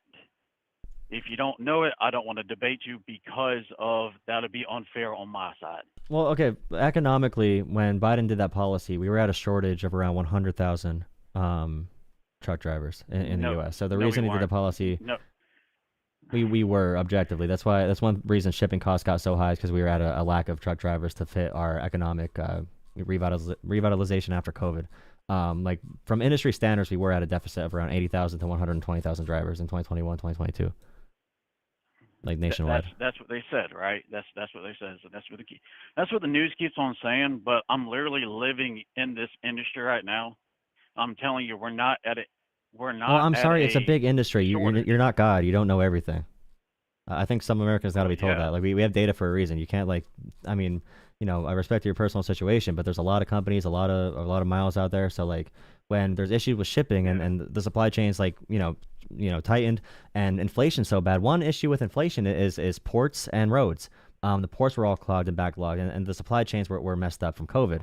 That's one reason our inflation took so long to recover is because of supply chain. So like this is a big issue for sure. And I mean, right, but bringing in unskilled workers in the market really makes it more dangerous for everybody across the board. I just told you the driving rates. If you're saying American citizens are an issue, then that's one thing. But American citizens get into more crashes than immigrant drivers do or foreign drivers do. Like just with the data. The thing is though, when you see a crash from an immigrant, that's going to be everywhere on the news because they want to make immigrants look bad. But if I just saw an 18-wheeler basically flip over the other day. It's just a white guy, maybe intoxicated. I did not read the police report, but like it just matters what stories get more attention time. But we look at stats, and immigrants drive safer than American citizens. It's kind of like how American citizens have a higher crime rate than immigrants do. Okay. But you won't believe that either because the media tells you something else. So you really are the one following the media. I'm following the factual stuff more so. And there might be other issues, but those issues are not connected to the immigration. Well, I mean, if you want to talk about the port, we can talk about the unions. The unions makes everything so much slower. Holy hell! I mean, you go into one port and you're sitting there for almost 8 hours just trying to get a container. That's the reason why I don't go into ports anymore. And the freight is so cheap right now. I mean, if we're really at a shortage, then wouldn't the freight be higher if we were at a shortage of drivers? Now or when? Because we live in now. Well, now it loosened up as a large part because of the policy you're complaining about. Back then, it was really expensive because we had a shortage and the supply chain had to speed back up. Well, we also had lost a lot of companies during COVID too. Yeah, so but those companies needed workers. We didn't have enough workers either. So it helps our economy get better if we have more workers here. If we can't find them here. I agree. I agree with that. I agree that we did need more workers. But when it comes to driving commercial vehicles, and do you think the law should suspend the regulations to meet for immigrants to meet the requirements? If there is some type of safety requirement, then it should be upheld if it's for safety. But I don't know enough about that. But if there's literally what is the number one safety issue that you have that's not being filled out? Because if we're not seeing issues with higher crashes, then speaking and reading English fluently. That's the reason why Arkansas is doing what they're doing when they Arkansas is sending kids back in the meatpacking factories. That's Florida, I do believe. But no, Arkansas did that first. I don't know. Okay, Arkansas. Arkansas is one of the worst states in this union. It's one of the worst states to live in. Holy shit, they live like 20 years less than other states. Their state sucks. Arkansas is pulling over trucks for doing an English test. Look that up.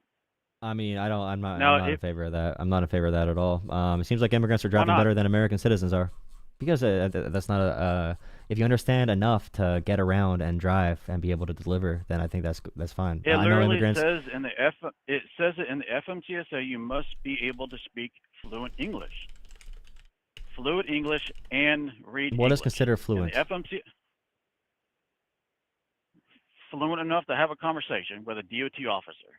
Okay, converse with general public, respond to official inquiries, make entries on reports and records. Okay, if you could find people who literally cannot speak a lick of English, then yeah, they're not following the rules there. Okay, if there's some type of regulation bypass where they say, hey, we're going to suspend this rule, and this is the big thing though, because the government does regulations. Some are good, some are bad, and I think conservatives would agree some regulations are bad.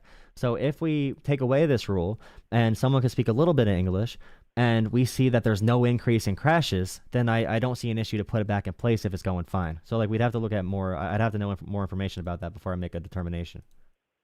That's one of the reasons why I didn't really want to.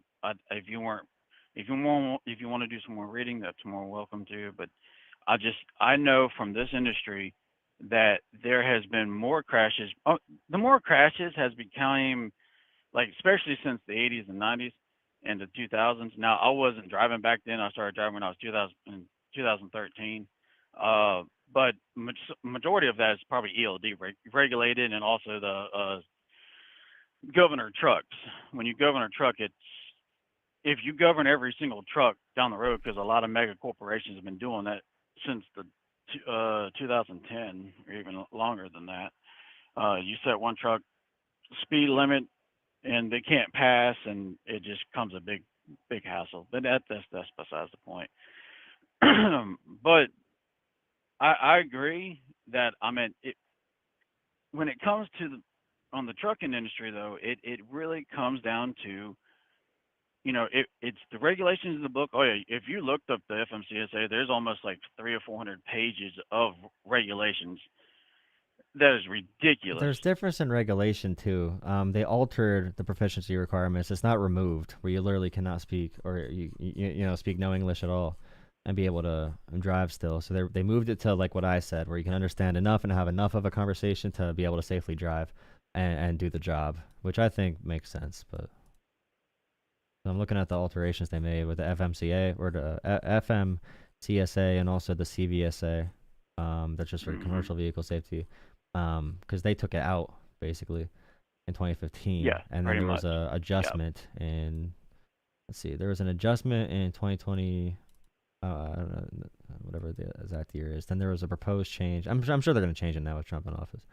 But I just don't see. There's no evidence that this made the roads less safe. You could say there's crashes that are bigger, but you'd have to prove they're because of this regulation changing. And if you're just going to say like, oh, there's higher crash rates because I think there's less people that speak English and whatever. It could be true, could not be true. You're kind of just saying that off of we need actual data to make a actual evaluation of that. It's probably coming soon. I wouldn't doubt that. But it's probably but wouldn't you think that I'm trying to find if Biden altered this English. I don't even know if he changed this. 1 second. No, he altered the international CDL program. Okay, how does that change? Okay, how does that change it? Because so it used to be in the United States with the trade agreement, if you had a Canadian or a Mexican CDL, you were able to come up to the United States, pick up a load, and go right back to your country. So pick up a load in Mexico, drop it in the United States, pick up a load in the United States. For this and go process right you're back talking about, they need to prove sufficiency they have to prove proficiency in English before they get approval to do it. Yes. But it seems like the whole point you made is that they can't. You said the roads got less safe, but it seems like they didn't change anything.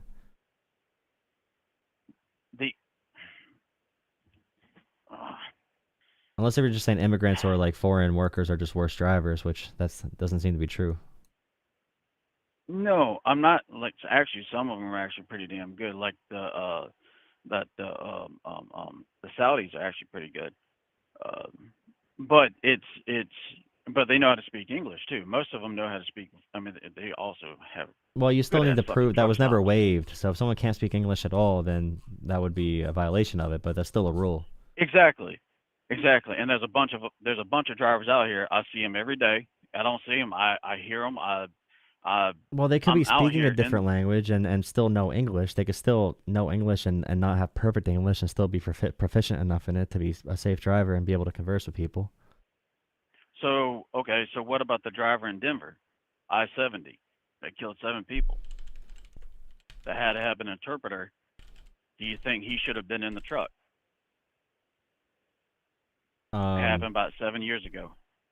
I'm not 7 years ago. Something about 5 years ago. My bad. About 5 years Let me ago. see. I can't remember his name to be exact. It says that it's from a company from Texas that's known for a violation of not only English language proficiency violations, but also a lack of brake maintenance, as well, violation of safety standards in general, not doing proper maintenance at all on the cars or on the trucks, I mean. So like, it's from a company that's violating it. So I'd say the company should get in trouble there if they're violating, because it seems like they don't just violate. It seems like they hire anyone that's going to work for cheap. They bypass all the safety standards for brakes in English. It seems like a corporation issue. I just would not place the blame on immigrants for that. It seems like an issue with the companies that's hiring. No, they're violating the rules. The rules seem fine though. So in the FMCSA, it is stating in there saying that any driver that gets behind the wheel is responsible for their equipment, no matter what. That's what it states. No matter what, the driver himself is required for that piece of equipment going down the road. He takes full responsibility of that equipment. Yeah, they broke the law though. That's not we don't gotta change anything. They just broke the law. No, People break the law all the time. The driver broke the law. Yeah, you broke the law. Yeah, but still, it's a fine law. Yeah, it's a law. Yeah, and they also broke the law when they didn't when they didn't do brake maintenance. That's still a law. So do you think that driver should have been in the truck? If he broke the law, no. The corporation should not have hired him. He should not have been in the truck. Yeah, he broke the law. The corporation broke the law too. That's bad. Yeah. So how do you prevent that from happening? From people breaking the law, you enforce the law as much as possible. Exactly, right? So when you have these big corporations, like Sierra England, Swift Transportation, Schneider Transportation, that has these programs that I actually went through with Sierra England, and we're like a head of cattle, pretty much. If you were able to read a sentence off the page, then they gave you a different test. Like you had to take the test at DMV. They actually gave it to you in your foreign language, not in English. And some of them had to have an interpreter. Do you think that's right? If there's any safety violations, they need to enforce the law for CDLs or for any type of equipment operation. They should follow every law applicable. If they're not following the law, they should be held accountable for it. But I would say that doesn't mean we should make any rules against people from different countries driving if there's a need for drivers here. It doesn't mean that drivers from other countries are less able to drive. So like you're just saying like, the laws are in place and I'm like, okay, there's laws in place for safety. They violate these laws. They should follow the law. I'm just saying that it sounds like, we shouldn't be going after immigrants. And I don't know, like, how do you think Trump's going to make it safer to be on the road? You say you voted Trump for safety. Oh, I don't. No, I voted for change, really. And I was hoping for change. Looks like it's not going to happen. But what the fuck does it matter? And I do believe, when Trump was in office first time, I had contracts with the pipeline, and I was really hoping that would be coming back. I guess it's not. Another issue with that is, like, Biden had the most oil production in 2023 of any president in American history. So, like, it could just be corporations screwing you over. Like, it could just be corporations doing all these issues. Like, all these issues are caused by corporations, not really the government. All right, I'll give you that. Screw corporations, bro. We gotta start blaming corporations more. We give them too much of a pass when it's really corporations doing all the even bad policies from the government. I guarantee you, if they do policies that hurt working people, it's because corporations buy off politicians to do bad regulations. So I would just blame them most of the time. I got you on this one. All right, with Sierra England, you can actually. I don't think you can Google this, but I know for sure personally. So with Sierra England, the school I went through, they charged you $5,000, or you had to work for them for 9 months to get your Class A CDL, which was actually a pretty good program. But also, the government gives them the tax write-offs for every person that they get a CDL for. Now, I don't think that's right, but that's besides the point. But we're agreeing, and you know what I mean? Well, you know want that industry to change. You ever hear about like Biden passing something to fund rural broadband and having it never get done? No, I did not. You ever hear about that? Well, there was a bill that Biden got flamed for because he talked about rural broadband, and people like this idea because he passed a lot of laws, which is really good to like fund infrastructure, like roads and bridges in America, some internet stuff, some airports. I think it's good to invest in our infrastructure. Biden was able to get that done with a bipartisan bill in Congress. But part of his all the bills he passed as president, I forget which one it was tied to. It might have been infrastructure. I forget though. But it was rural broadband. And I'm gonna take another caller after this, by the way, guys. So you can call in like a minute. Thank you for watching. Please drop a like, subscribe, all that kind of stuff. But the rural broadband, it didn't happen over a few years, and it's like there's all this money for it, like $40 billion, I think. And it just never got done. And then if you look in the actual policy, it turns out that these big internet companies actually paid lobbyists to screw over the policy because they wanted to slow the progression of this because they have these monopolies like Xfinity and these internet companies. They have monopolies, and they actually paid off the government and policy writers and Congress people to vote on a bill and adjust it to make it impossible to build this rural broadband that the government was going to help expand rural internet to rural areas, of course, because it doesn't make a profit for these companies to build out the rural areas because there's not that many people that live there. Same thing with hospitals. Without Medicaid or Medicare, we would not have rural hospitals in a lot of areas because it just would not make sense for profits. I know some people in chat don't have hospitals within an hour or two sometimes if they live in the middle of nowhere. But yeah, these big companies, we blame the government, right? We said the government sucks, they're ineffective, they pass all this money, wasting our tax dollars, and it's like, holy shit, like the lobbying's the issue. The lobbying made it so the policy failed, and these big, internet companies paid all this money to maintain their monopolies. And I think we got to break monopolies up. We have to ban money from politics, all that kind of stuff. So, I just stumbled upon your videos, by the way. I don't know what political side I really am on, to be honest with you. I wouldn't mind watching more of if you've got more actual videos, I guess, other than just doing the video, what you're doing now, the streaming. But here's the more fucked up thing. If you actually want to take the time to look at it real quick, up in I think it was 64 in Virginia. So there used to be a stretch. It was called the most dangerous stretch of highway in Virginia, not in the United States, but in Virginia. One of the main reasons for it is because they're actually widening that whole 64 all the way up. It's supposed to be 3 lanes wide, right? And then the county of Richmond, I think it was, or the city of, I think it was called the county of Richmond. They didn't allow the company to keep on going through, right, until they started having more and more accidents. And what it was is now the city of Richmond, they said, okay, we'll build our side of the road, but it's been in progress for almost 3 fucking years. They haven't done a damn thing on it. Yeah. It's got, and you can just tell by how the construction has been going that governor or whoever's over that project he's getting multiple kickbacks. My biggest thing is when asking to you personally, do you support smaller government, or do you want to downsize the government? Because I would like to downsize the government as much as possible. Get it down to a point to where it's manageable and we can actually get some stuff done when it comes to safety and when it comes to just policies in general. No matter which way you actually fall on the political side, it's going to swing no matter what. Well, the country goes left, the country goes right. It doesn't really matter. I kind of fall right in the middle, and I don't really care as long as people are people are making money however they want to make money with, and it's getting to now it's getting to the point to where it's so hard to make money that you might you can blame it on inflation, which I'll blame it on inflation too. Inflation, sorry, and I just want to know what side, because I want to watch more of your videos. I'll say this too, see where you're at. I think being pro big government or pro small government isn't good. I think we should approach every situation at different times, with different techniques. And like after the Great Depression and the Gilded Age in the 1900s, the 10s, 20s, 30s, we had like Teddy Roosevelt come in when a lot of people had too much money and too much power, all these monopolies screwing people over. He did monopoly busting and trust busting.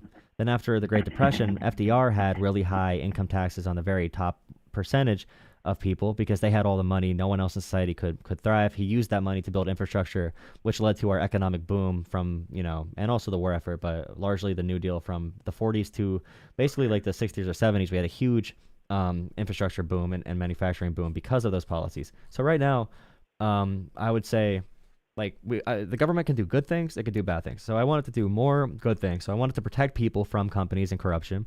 I want it to protect people from being screwed over by big banks. So like 2008 financial crisis, we should have held them accountable more and prevented it and regulated banks so they couldn't screw people over.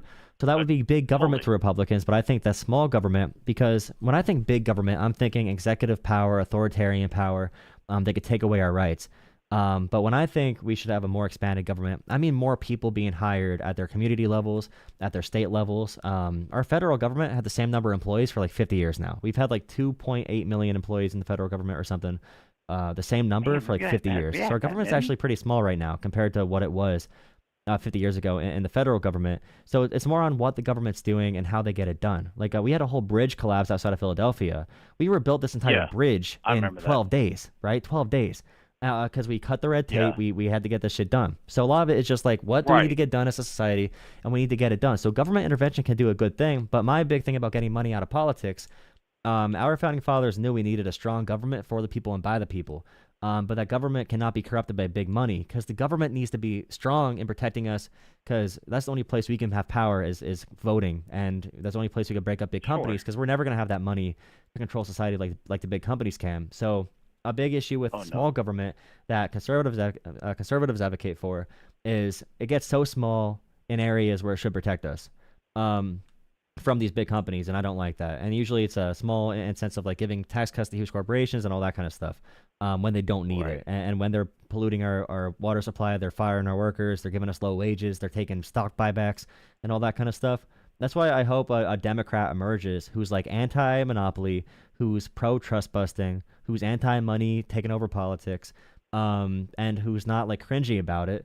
Because I think we need to get back to that in America. There's way too much money in one spot with all this wealth accumulating for all these extremely rich people that could just buy up our policies and buy up our politicians. I want to get money out of politics. I don't want our healthcare money going to CEOs and corporate boards. I want our healthcare money going to doctors and nurses and caretakers. I don't want pharmaceutical companies to be able to screw us over. So I hope a Democrat comes up to advocate for those things, because I know a Republican is not going to do that. If a Republican did do that, then I would be on board. If they brought back the Teddy Roosevelt Republican, then I would be on board with that. But I just don't see anyone but like a Democrat being for those policies in a real way to actually get them done. I agree. I totally agree. But yeah, I hope you keep watching the channel. I don't have time to post as many videos.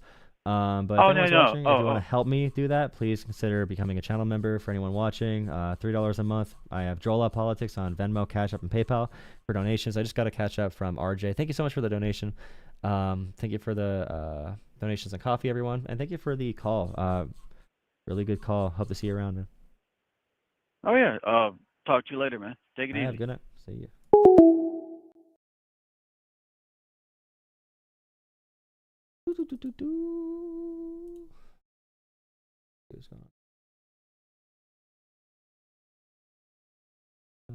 Let me see. Yeah, you can call in again. If you want a guaranteed call in, you can donate on Venmo or Cash App or PayPal with your phone number.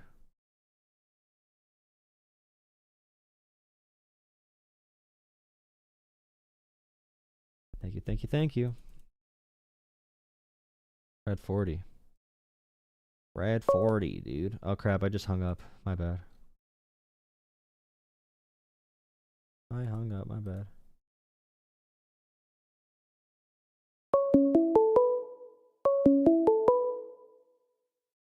They're allowed to be mean in chat. Literally just slurs. They could be mean to people. Let them be mean. Shorts chat has a low bar. Okay, shorts chat, people can fight. They can even curse a little bit, just not like F-bombs or slurs. The YouTube Shorts regular chat, the horizontal, has higher standards. You can't be mean there. Okay, you can only be mean in YouTube Shorts. Call from. Hello. Hello? How's it going? I didn't realize I'd be on. Hey man, you called. Hello? Okay. Yeah, what do you want to chat about? All right. Hi. New donation from I'm Sliver. Canadian. I'm not $10. Why are your mods cannibalizing your audience? eBay giving you over $100 to show my support, and your mods insult me for no reason other than calling out the double standard in your speech versus chat. Ask you about Make it make sense. What exactly is your view on multiculturalism? I think multiculturalism is key to a free society, staying free. Any nation that cannot handle multiculturalism eventually falls to authoritarianism. We see that with North Korea, Russia, China, and a few other nations that cannot handle other cultures within it. And any culture that wants to stay free, any society that wants to stay free, needs to be able to handle diversity, or they always fall to some type of dictatorship historically. And so do you have a separation between multiculturalism and the more melting pot-like philosophy? If we're talking about like, should we have a society that is separatist or segregationist? Like we can have multicultural collaboration, but not melting together. Is that what you mean? Well, I mean, ideally you would have a society where immigrants come in and they, assimilate to the local culture, but they bring aspects of their own culture and they retain them. But, overall, they, like in America, they would see themselves as Italian American, but not Italian, I think kind of integrationalist. Are you saying that there's going to be people here that are not loyal to the United States? Is that what you're like saying, or kind of going towards? I think so, that can be possible. If there's like, for example, if there's students here that we can verify are spying on America, then that would be an issue. But as far as just like maintaining your identity from where you're from and coming to America, that's completely fine as long as you're, supporting the overall mission of what America stands for liberty and justice for all. Because if you go to a town anywhere, you'll have like Little Italy, have like a Chinatown. Yeah. You'll have all these areas of cities and towns that kind of separated into Polish, Irish, Italian, Chinese, whatever it might be, especially during the railroad period and for coal mines. So yeah, I think that's fine. Now, I will give you an example. So the Canadian government made a push to increase immigration over the past decade or so, longer a bit, where I think that we were bringing in about 500,000 people a year up until very recently, and that is higher than the Canadian birth rate, right? So what that ended up doing is disproportionately bringing in a lot of people from one specific part of the world, namely like South Asia, India and Pakistan, specifically like the Punjabi regions, right? And part of that has led to essentially ethnic tensions between Indians and Punjabis in Canada over a whole separatist movement in India. It's like a whole thing, right? And part of that is, I think, immigration being mishandled, where you bring in too many people of one culture too quickly. They will decide, we don't want to assimilate. We want to, we don't have to be part of the broader culture. We can simply do our own thing and, everything will be great. My point is, I like a melting pot sort of philosophy. I think that multiculturalism can be dangerous to an extent especially when mishandled. And I worry that, for example, in the US, having an open border where a lot of people can come in from the South of a specific culture, it will massively change demographics way too quickly, and you'll end up with a very different, very different world than what came before. I think in America right now, the issues with multiculturalism is more with fear. There's nothing fundamental happening in America that has anything changing. But I think the bigger issue with multiculturalism and diversity is, for example, when like J.D. Vance says Europe is falling to multiculturalism, there's two ways to handle it. one is fear mongering and trying to separate people and getting people to think in a violent, militant way, which is terrible. And right-wing politicians do that historically, and some left-wing, but mostly right-wing nationalists will feed on these divisions and make them even further, make them wedge issues, and make society go against each other and fold inward. So that's one thing, is capitalizing off of those issues. Or you can talk about the challenges they present and say, like I said before, to be a free nation, we need to handle this problem. We need to talk about how can cultural identities come together? How can we have communities that are melting pots and encourage that? I would never want an authoritarian or militant way to try to prevent any of this. When it comes to immigration policy, I don't take culture into account because I would say that unless if someone is literally so against the values of America where they don't view people as humans, if they're literally I don't know, the example would be if you're literally a Nazi, then we would not want that person in America, for example. But other than very extreme cases, the idea is that demographics are shifting too quick in America, and we need to stop it because America is becoming less white, or like America is having certain states be overtaken by immigrants. Just to note. Okay, so are you when JD Vance says multiculturalism is killing Europe, do you agree with that, or do you say it's like a problem that you think is real, but we like do you think we should do a better solution? Like, should we make sure we don't divide people, make people hate each other, like do it better? Or no, Europe is not, one mess, right? Every country should be dealing with this individually. I think that like many countries in Europe, Western Europe in particular, are mishandling immigration, and it's not yielding good results. There was that case where in France a few years ago, a cartoon company, or comic, art group, decided to make a cartoon of the Prophet Muhammad in Islam, and as punishment for that, the office was shut up, right? And then later, a high school teacher showed that image to his class to tell them, to show them, or to give context on the whole free speech thing in Islam and whatever. And then he was beheaded by one of his students. Is this an issue of multiculturalism? Maybe, but it's an issue of a fundamentally different culture coming in and being, having completely but the issue is with that is like it's a sensational crime. It's very sensational, and it's not like in America, for example, we can't pinpoint one area in America that had an influx of immigrants, and therefore we saw an increase in crime of anything substantial or anything that we would not expect from the general public. Like I always ask that for people because they're like, oh, there's criminal gangs taking over America.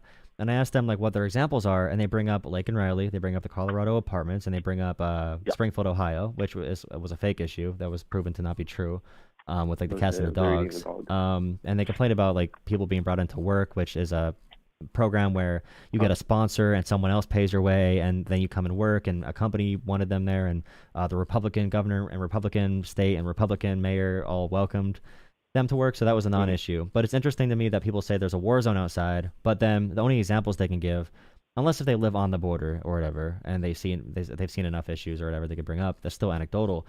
But for most Trump voters that I've spoken to, the examples they bring up are the ones they heard about on the national news, and that shows me that this problem is not very widespread. Because even when there is a crime committed by someone who's not a citizen, it's always sensational. It's always like, wow, this person did this because they're illegal, and then it's like, well, the overall crime rate is still lower for non-citizens, especially because they don't want to do any crime to get deported or caught. That's one big reason there's less violations for traffic and whatever else it might be overall. But yeah, if there was an issue where it's like, okay, this population is coming in and the crime rate doubled in America, and there's issues with communities being taken over other than like one isolated incident or two of them in a country of 300 and whatever million people, then I would probably say, okay, there's more of an issue here. But it does seem like the cultural shift is the biggest thing people are feeling rather than a material shift. And even wages, like I used to say like wages are really impacted by immigrant workers, but then you look at the actual data and it's like, well, it could be impacted a little bit, but there's nothing substantial.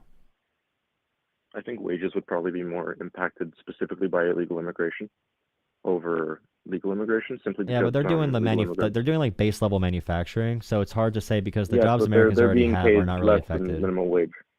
Yeah, but those same jobs, if Americans had those, would not be adjusting the overall wage pool because we can barely find workers for McDonald's, and people would definitely rather work at McDonald's than on a farm for the same wage.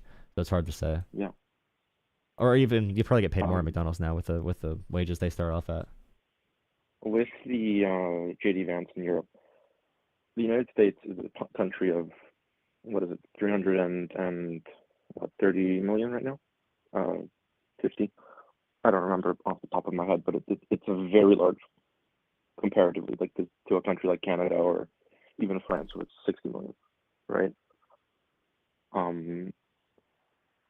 So it is a lot harder to see a large-scale demographic shift in the United States than in France. Have you ever been like abroad? Yeah. You know, have you been to like Paris or even in Canada? Have you been to like Toronto? I don't know if I was ever in Canada. I've been abroad. I never actually went across the border though. I've been up there. I grew up in Canada, and I've seen, you know, very quick shifts where when I was a kid, okay. you know, you'd go to the playground and you know, it would be diverse. It wasn't just white people, you know, back when I was a kid. It was, you know, white people, Asians, Indians, you know, you had various groups of people, and you know, there was diversity. It was fine. We were taught, you know, not judge people in school. We were taught to be, you know, not racist, obviously. And then suddenly, 15 years later, you look outside, you go to the playground, and it's just one group of people, right? It's completely shifted to where you went from having this multicultural society to being essentially, at least in public life, a monocultural society, where, you know, you go to every Dollarama, or not Dollarama, every McDonald's or every coffee shop or whatever, and it's always the employees are speaking like Urdu behind the counter, and it's one culture coming in. And yes, that scares people. It worries people. And maybe it's because some people are racist. Maybe it's because some people are paranoid. Probably both. But it's not a good thing for society. My reasoning, you know, again, you don't see it in the US because it cannot happen to that scale in the US. There are simply too many people in the US to, I guess, out-compete them. Now, here's the big issue with this as well. Okay, so I'm not going to say it's irrational to feel that emotion. It is an irrational emotion, but it is normal for a society with one culture or one race to feel weird when another culture is introduced. That's very normal. But I would also say that it's very necessary for a free society, like I said before, to not have racial tension. We need to confront it and not be afraid of it. And that's why if someone grows up in a city, for example, they're very, very pro-immigration, very pro-diversity because they're used to it. So this is very basic social, like just conditioning in a sense of contact with other cultures. And this is a big thing that we need to try and de-escalate because everyone lives on their phones. We don't talk to each other. And it's really hard to, you know, as long as we can recognize we have those biases and it's not like a intentional thing. Because in my opinion, JD Vance speaks intentionally to try and divide on race, based on the basis of culture and or race or national identity. A lot of identitarianism and nativism and protectionism. And that's what Vance thrives off of. That's what Trump thrives off of. I think Vance is a lot more direct. I think Trump kind of says like, oh, I could tell they're a criminal just by looking at him. JD Vance is very direct. He kind of just says like, yeah, multiculturalism is killing Europe. He sounds like he makes a lot of arguments that'd be very sympathetic to neo-Nazi ideology. But are you saying that you don't agree with that? Are you saying that you experience like emotions like that and you want to solve it, or what are you saying? Are you saying you want to end diversity, or you want to confront it? I'm not going to say that I'm scared of people around me. Okay, I'm not going to act like that. I'm just saying that large-scale demographic shifts are bad. I don't think that they're going to. Are you saying it should happen slower? Are you saying it's okay to be diverse, but it should happen slower? Well, yes. You know, like in Canada again, that's my wheelhouse. I live here. You know, that's what I know. People in Canada, well, Canada is importing people at a higher rate than than our birth rate, right? Yeah, but that's only a problem if you make it a problem now. Well, it makes it a problem when, you know, you have people from a different culture completely being transplanted as adults mostly into, well, our country, and they are not growing up here. They are not getting our values, let's say, they don't have a respect for the tradition of the nation. Now, I'm an immigrant. You my can't parents are say immigrants. much I'm about not that, though. gonna You say, can't just assume that for other people. You can't just assume that people you see are that way, or that's happening everywhere, or that it's like they don't have respect for the nation. It's something very. you see, I guess, if you talk to people, if you go out. I know it's anecdotal. I can't really say. Well, I grew up in a for place that sure, was here's a study 99% that white, says- an old coal town. Okay. Yeah. An old coal Where'd town, you grow up? 99% What white, state? and then the place collapsed because coal is a dying industry. It has been for a while. It sucked when it was there, but it still kept the town up. Then people from the city moved in. Well, And people from the that's city one were thing to largely say. people of color, and the people in the town. The big issue was the people in the town being scared. It was not the people moving in, nor is it the issue with immigrants in cities. It's the people who are already there. So like my issue is I feel that. I grew up in a 99% white area. I know what those people believed. There were terrible things about other cultures and about other races. I just think it's projection onto them. I think that the values that Americans think immigrants don't have are just values they don't have about the founding of our country in America. And we need to solve these issues head on, and that means integrating communities. So like after the Civil Rights Act was passed, we had slavery, Reconstruction, Jim Crow, civil rights, a bunch of other things. Sectioning off black people into ghettos is one big reason we have the issues we have today, because that's systemic, it's generational. If we integrate within populations, if we don't just have like 99% white suburbs and rural areas, if we had more diversity, then people get used to it very quickly. But we have to stop fear mongering though, and saying that it's normal. Because I want you to. My big thing for you is to say that this is happening. Maybe I need to reach out to people more and talk to people more, and like not just judge off of one select group of immigrants or like one select caricature. Don't misunderstand me. I'm not saying that having people come into a community that is like hypothetically 99% white is bad. I'm not saying that at all. Okay? I'm saying it's when people are coming at a faster rate than the other population can be maintained. Okay, so a lot of countries are bringing people in to substitute declining birth rates, right? Like Poland, for example, is losing people. The population of Poland is going down. Why? Because not necessarily because people are not having enough kids, but because people are leaving at a higher rate than are being born, right? And a lot of countries, France, for example, have the same problem. Germany had the same problem. What Germany did was Germany essentially invited workers from Turkey, right, to come in and to make up for it. And was that successful? I think in the short term it was, but they expected them to go back. Now, they didn't go back. They started families. They integrated and whatever.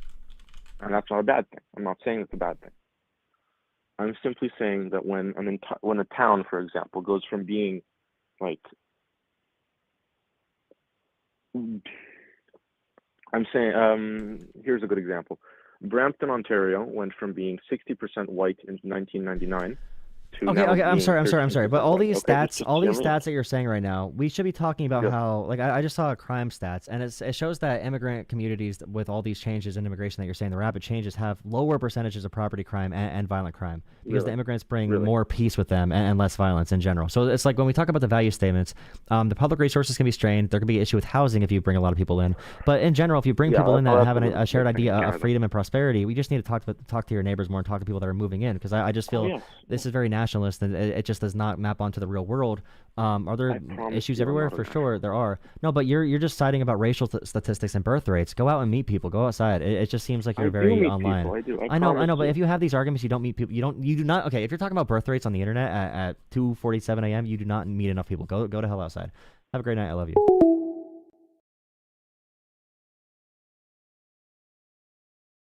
What about the birth rate?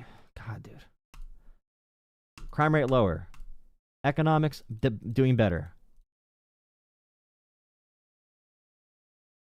But the birth rate. It's like the birth rate is the least interesting feature. Is the least interesting feature of everything you just said. The birth rate does not matter. It's literally just what you want to hang your hat on. Like, you only focus on that if you want to focus on that. It's your choice to focus on that. There's so many better things to focus on with immigration and the causes of different issues. And that's the big problem with the hatred of immigration right now in America. America is benefiting from immigration greatly. Greatly. We benefit from visas greatly. We benefit from trade deals greatly. But we have been convinced that these things have hurt America. Because I'm stuttering too much. We have been convinced these things hurt America because the ultra wealthy convinced us to fight immigrants rather than looking at where all the money went. Because we're the richest country of all time, or at least we have been. Because China's going to take over now. It's a Chinese century now. But we have a lot of money in America. It's not gone. We're not suffering. People that have the money are the powerful, and they want us fighting immigrants so we don't fight them. That's the whole point. It's as old as time itself. It's the oldest story in the book.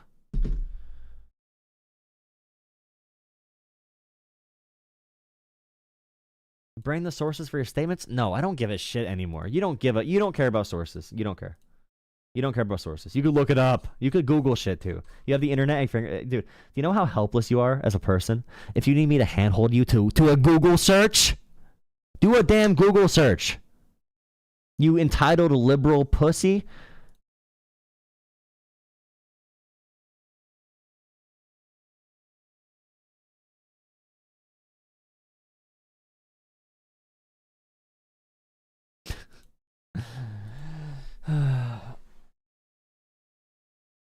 Oh, God.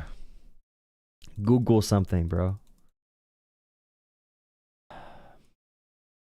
ChatGPT, as much as I hate AI, ask ChatGPT these questions, and you're going to be mad that it does not agree with you. You're going to have to fight it to agree with you. You're going to have to convince it to agree with you. You're going to say, hey, ChatGPT, tell me I'm right. Because if you ask it for straight information, it's going to disagree with your model of how you think about things. Kiss. What? Please, yeah. Gemini's free. Grok's free. ChatGPT is somewhat free for a lot of things. Google it. I feel like I'm sick of looking for information and making all these arguments for people that don't care. Okay, I'm gonna do halftime on the stream. Thank you for watching. Please drop a like and subscribe. Thank you for all the channel memberships and donations. If Sliver's still here, Sliver, we had a conversation. Sliver, I hope you're still here. Hope you didn't leave. Sliver's still here. There you go. We had a conversation. I spanked. Thank you, Sliver. Thank you, Sliver, for making your voice heard. I did not see. I did not see that issue. If Ucha Vance. Why does every call end with you insulting the caller? Actually, the one person who was reasonable did not end that way. It's just the idiots. I literally just talked to someone before him who I did not insult. Believe it or not, if you were here 20 minutes ago. Because I can go through a bunch of... Yeah, the Great Replacement Theory. Nice. Oh, man. Okay, I'm going to do halftime on my stream, okay? So, YouTube Shorts, people. Oh, God. Who's new, by the way? Who's new here tonight? Person calling in. People calling in. I'll take your call in a second. Give me 1 second. Who's new? Who's new in the stream, though? I want to see if anyone's new tonight. Real quick. But I always have... I have 2 streams running at the same time. I have YouTube Shorts. I have YouTube Shorts, and I have a horizontal stream that's like the full screen. The horizontal stream is for like recurring viewers who want to hang out and not be in the combat zone. How new? Hello. Thank you for subscribing. Thank you. Yeah, the YouTube Shorts is if you want to yell at people and be in the vertical format. And YouTube Shorts, I prefer if you like both the same. I prefer you in YouTube Shorts to help out the algorithm.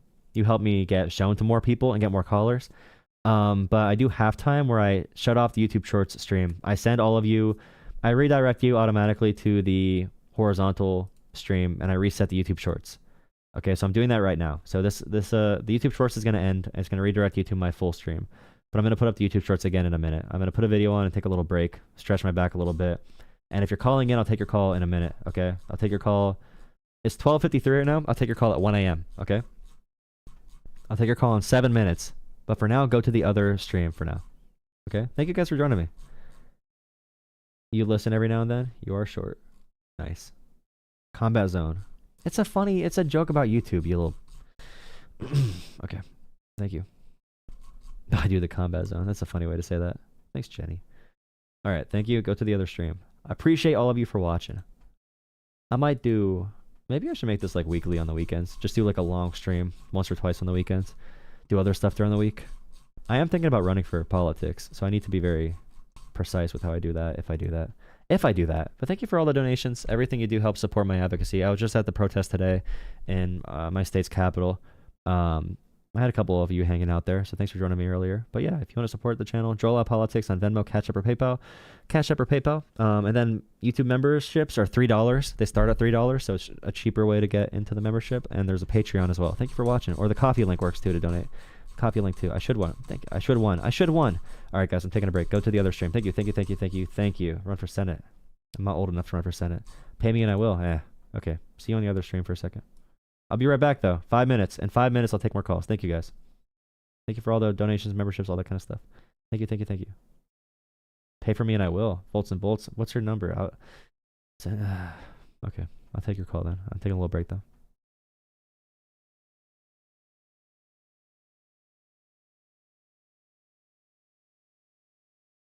Reasonable and strong third party. I disagree. I disagree with that pretty strongly. If you're talking about like third party as in another option that could be within the regular parties, then yeah, we need to organize third parties within the two-party system to take over parties like the Democratic Party. Third parties are futile though in the U.S. unless if you're voting for like a like the Working Families Party gets some wins at the city level, at the local level. So that can work. But as far as starting a new political third party, that's not really possible for national politics. But yeah, do coalitions like the Tea Party did, as they say. The destruction of American science is upon us. Watch a Kyle Kalinske video. I always put Kyle Kalinske on when I'm taking a break, because I need to, because Kyle Kalinske is awesome. Kyle Kalinske is the best. Libertarians turned on Trump. So as we discussed the other day, I'll be right back. I'm going to stretch. I'll be right back. Fascism experts have now fled the United States. How's that for a warning? How's that for a red flag? They have these experts that are going, yep, I see where this is going. I'm out. Yikes. Well, there's also another issue that we have to discuss, which is, I mean, this stuff is really crazy, apocalyptic at this point, what we're talking about here. Trump is just intent on like destroying the economy with his tariffs and all of his economic policies. The market is imploding. He wants to effectively raise taxes on the bottom 90% of Americans with these tariffs. I mean, people are being squeezed. The wages aren't going up, and you're going to raise their taxes. Like, this country is just going to snap. It's going to it's just going to fall apart. And another great example of that is, take a look at this. This is from Nature magazine. 75% of U.S. scientists who answered Nature poll consider leaving the United States. 75% of our scientists are going, I think I'm going to go. Now, why? Why would they say it? It's very simple. Elon Musk is taking a fucking hatchet to all of our science funding. The NIH had a massive cut. They slashed pediatric cancer research. They slashed a 30-year study into, I forget if it was diabetes, it was some illness. There was a 30-year study. They just killed it. They killed it. So they're $250 million to this university and millions more to this university. They're just slashing everything. They're just cutting it all. And so, well, guess what? All of the research and development for the drugs of the future, the medicine of the future, this is how you make them, right? Public sector investment does the research and development, and then unfortunately the way it works in this country is private industry, big pharma will swoop in and buy up the rights to the medicine and then price gouge you on the back end and sell it, right? So we need to fix that. Big pharma's that's got to be cut out of the equation. I would nationalize big pharma. That shouldn't be for profit. Medicine shouldn't be for profit. But we're not going to develop any new drugs, any new medicine, because they're killing our entire research industry, our entire thing. More than 1,600 readers answered our poll. Many said they were looking for jobs in Europe and Canada. Jesus Christ. The massive changes in U.S. research brought about by the new administration of President Donald Trump are causing many scientists in the country to rethink their lives and careers. More than 1,200 scientists who responded to a Nature poll, 3/4 of the total respondents, are considering leaving the United States following the disruptions prompted by Trump. Europe and Canada were among the top choices for relocation. Ladies and gentlemen, this is what you call brain drain. That's what this is. His policies are so authoritarian, so fascistic, so anarchic. Well, brain drain is good because if the brain drains, then I don't know. The robots will take our jobs. Pro-capitalist. Hell yeah. That regular people can't make it here, right? And the idea, because of course what they would say in response to this, what people like Elon and Trump would say is, the private market will make up for this gap. No, it won't. No, it won't. They won't do it. Because when you're talking about investing into research for medicines of the future, nobody knows when you're going to get an ROI, return on investment. Nobody knows. It could be a year. It could be 10 years. It could be 3 decades. You don't know. You're effectively, medical research is just good in and of itself, right? Sometimes you get stuff that comes out of it. Sometimes you don't, but you have to invest in it. And of course, in capitalism with profit motive, investors are going to look at it and go, when am I going to get my money back? And what's my return on investment going to be? Right? And the answer is going to be, I don't fucking know. This is science. It takes a while. This is difficult stuff that we're doing here, right? So the idea that private industry will come in is just, that's fucking mental. It's 100% not going to happen. It's just not going to happen. The trend was particularly pronounced among early career researchers, so the young scientists. Of the 690 postgraduate researchers who responded, 548 were considering leaving. 255 of 340 PhD students said the same. Trump's administration has slashed research funding and halted broad swaths of federally funded science under government-wide cost-cutting initiative led by billionaire Elon Musk. Tens of thousands of federal employees, including many scientists, have been fired and rehired following a court. Scientists are losers. Dova, join the Discord. I'll take a caller in a second. But Dova from the Discord is a finance bro, which means his opinions are terrible. But I think he wants to tell me something about tariffs, possibly. Right, Dova? Right, Dova? Okay, 1 second. Before I take calls. Facts.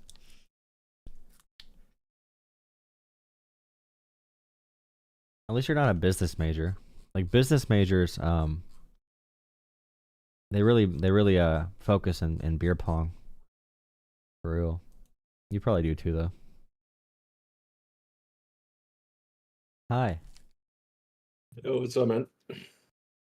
I'm living life, you know. Yeah, dude. Heard you had a out of state trip that you went on. How's that? Pretty good. I gotta drive a solid 6 hours tomorrow for another trip, so I'll be on the road till Wednesday again. I'm really sick of driving. It's a little gloomy outside, but it's all right. How are you, man? I'm doing good. Tired. Working a lot now. But I saw you post a question in the Discord earlier, tagging me. I was like, well, I'll just answer questions if he has any questions.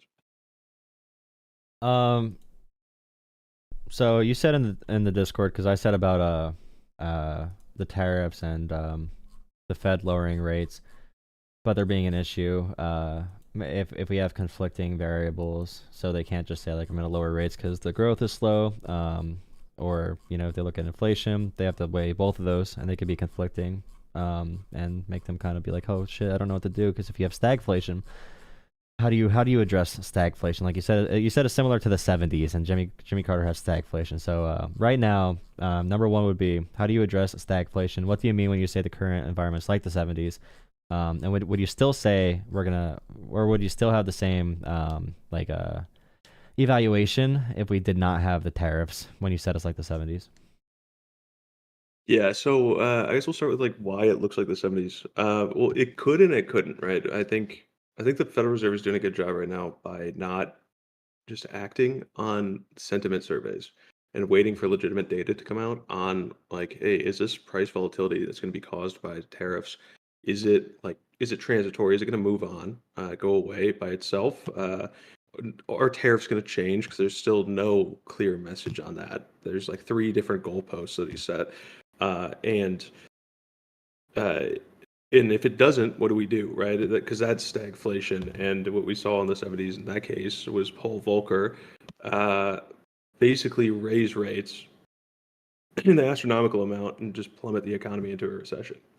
And that's like kind of like the rock and the hard place that the Fed is stuck between most times is how do we control inflation and keep jobs?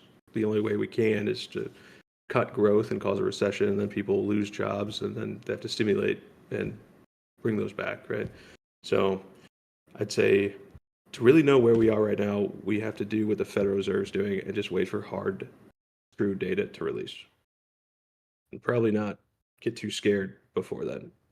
The markets are pricing it in, so. Do you think the full effect is being seen in the markets now, or do you think there's still an idea of Trump like pulling them back this week? Do you think there'll be like a bigger dip if it's like realized that he actually implements them and they actually go into effect completely, and it seems like they're not going to stray from it? Yeah, I think we could see a further dip in the markets because right now I think most estimates for the probability of recession are based on the tariffs are between like 40 and on the high end, JP Morgan just released 60 percent.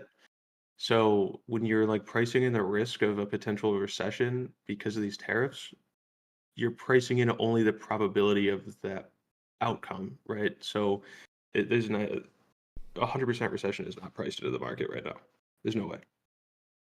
Yeah, that's kind of crazy too, because if you look at how does that I am interested on usually you see like with Ukraine and Russia there was a big dip, with COVID there was a big dip, the housing crisis obviously 2008, recession like 1987, there was a recession at the beginning of Bush, George W. Bush as well, early 2000s.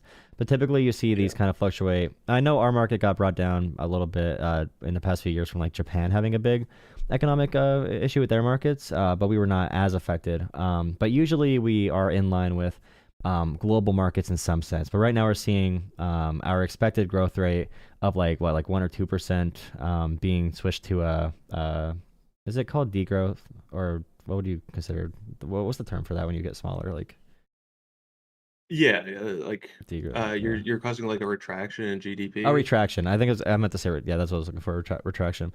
But yeah, we see like Europe following the expected trend line, but now America's diverging from the global markets. So does that ever happen to this extent? Because it really is a stark contrast versus 2% growth to like the St. Louis. Or the Atlanta Fed, I think, released like expected 3.7% decrease now. Does that happen a lot where we're diverging completely from the global markets? No, and I don't think like if you consider it, we like the percentage of our GDP that imports really make up in the grand scheme of things isn't huge. It what is 13% come from tariffed countries. So yeah, it would have like a marginally large impact. It's kind of contradictory words there, but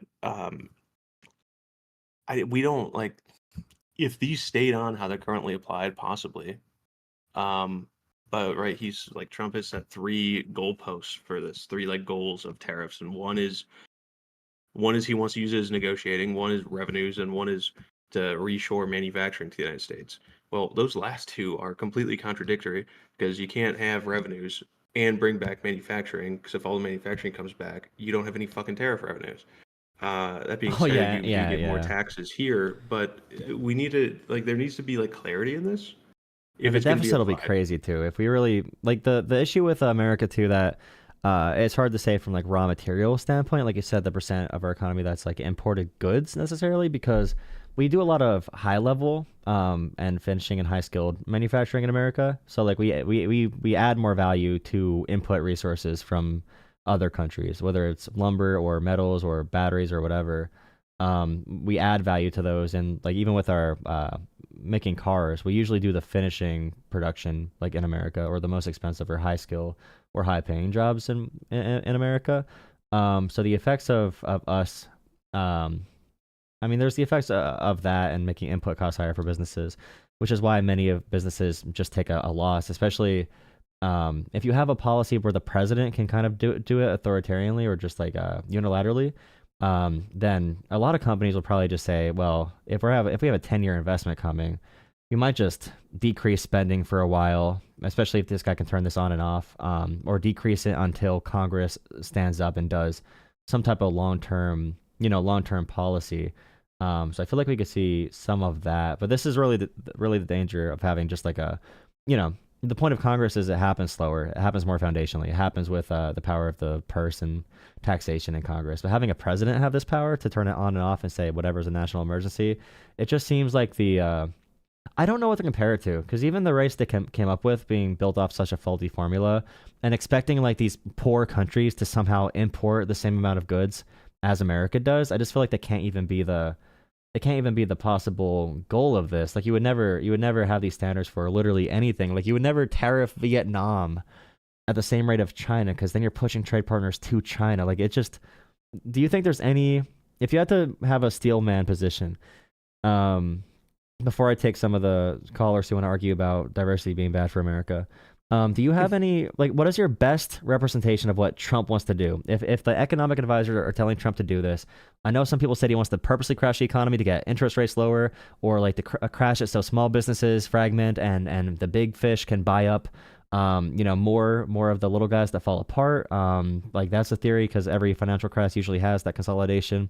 Or at least like 2008 had that, COVID had that. What is your best interpretation if you had to give it like the best reading? Like this is the best possibility for this working. Like, and they said, and by the way, the White House did say that this is not for negotiations. This is 100% the policy. We're going to do this, not for negotiations. We're going to make America great again. They said that this weekend. I mean, they still could say, I made all these deals and it's a great do thing it to say again. if But you're like negotiating though, because people are like, the countries you're negotiating with, they're now like, oh fuck, they're serious. But I think the best thing is like in all reality, if he can like look at the promised spending from private companies, like just on the announcements of tariffs, right? You had Apple, TSM, Hyundai, etc. Right? So you see that, and so if you can reshore just like a monochrome, like a small amount of global manufacturing to the United States, and give like good paying jobs to people who otherwise wouldn't be working in like a white collar field, then I do think that you could see a significant increase in the power of in the growth of the US economy. You'd have more people making more money, spending more money, exporting more. So that in general like is not a bad thing. That's a good idea. Yeah, but with these rates, right? Like these rates are crippling to the point of recession. So is this the way we do it? No. When I came in your Discord and said like tariffs aren't that bad, I wasn't anticipating this type of tariff. I thought like, oh, it'll be like nuanced. Pick the country, apply like a 54% tariff on China, but don't do it across the board 10% base level on everybody, and then also stack on top like some ridiculous rates. Either do 10% all around or pick and choose, right? That's probably a much better, much fairer way to do it. But yeah, that's probably like it.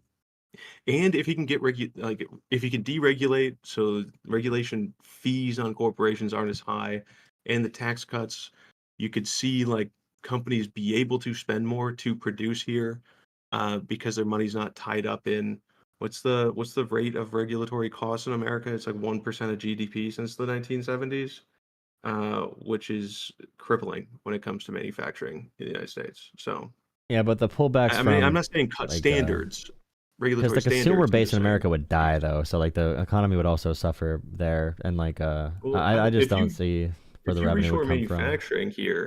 If you reshore manufacturing here, and you can also lower that like those regulatory costs without cutting standards, you wouldn't see the consumer base die. Yeah, but that's a 5-year program. Like all the stuff you're talking about now is not going to be built till 2028, 2029. So even if they they announced it now, it's a 5-year. We would die as a country, and that's why it's a big. You can make that stuff. There's so many other mechanisms. Like there's socialist, there's liberal, there's neoliberal, there's social democrat, there's conservative. There's so many other solutions to this, and that's why you see economists from every background. I thought Thomas Sowell was dead, but he did another video to say how stupid these are. I'm like, I didn't even know that guy was alive. I saw Richard Wolff, who's like a literal communist, saying why these are dumb. It's like this is the one issue I saw every economist talk. Yeah, Ben Shapiro. Not even an economist. Ted Cruz. Ted Cruz is going against it now. Rand Paul, and of course, it's a constitutional issue with that, where the president is not supposed to have the powers to do taxation, especially not like this. It's just like there's so many people coming out now against this. It really is really interesting. I think we'll see more people come out if they actually maintain these numbers, but I hate it from an information standpoint. The idea that so many Americans think that like I don't even know the exact countries, but that some of these countries have like 80% tariffs on us because they did their dumbass calculation.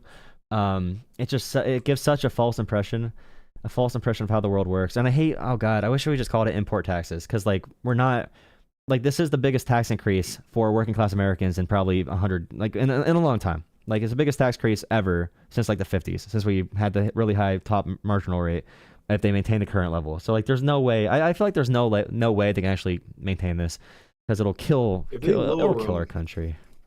If they lower yeah, them, it might be sustainable, and some of those costs might be offset everywhere else. But I think right now, Apple announced that they'll have to keep their current profitability, they'll have to increase the price of iPhones by 43%.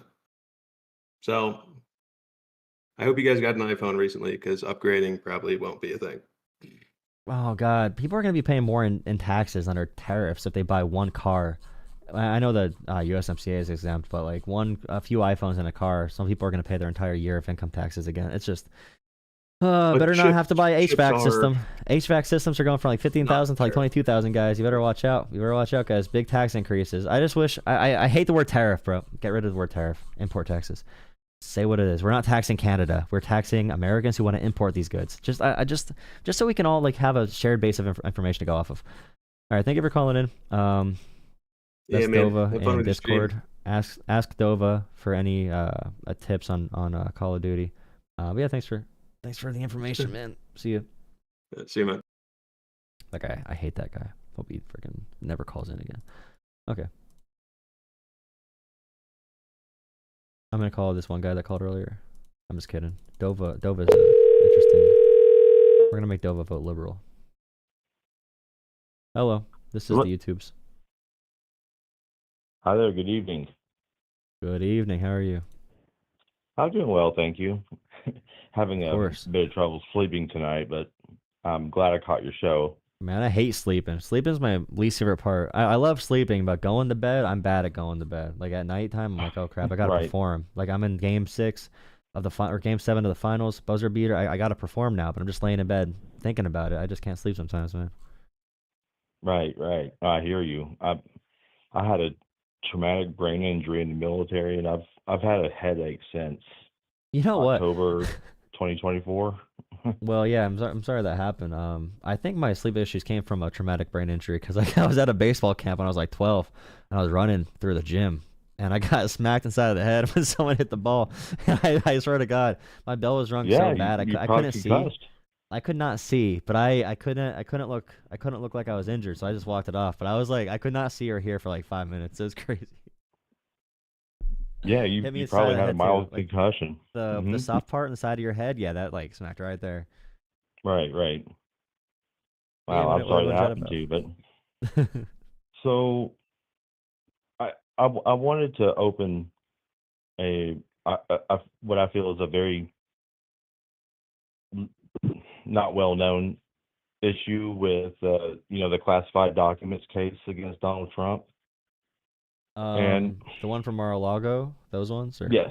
Okay. So just for a little historical purpose, I was a cyber warfare operator in the military. I have a expert level cybersecurity certification. I have 2 master's degrees in my field. I'm almost finished my PhD. So I feel like I'm reasonably qualified to talk on the subject, but I think one thing that the media really failed to discuss during this time period when this was such a hot issue was when we hear the audio of him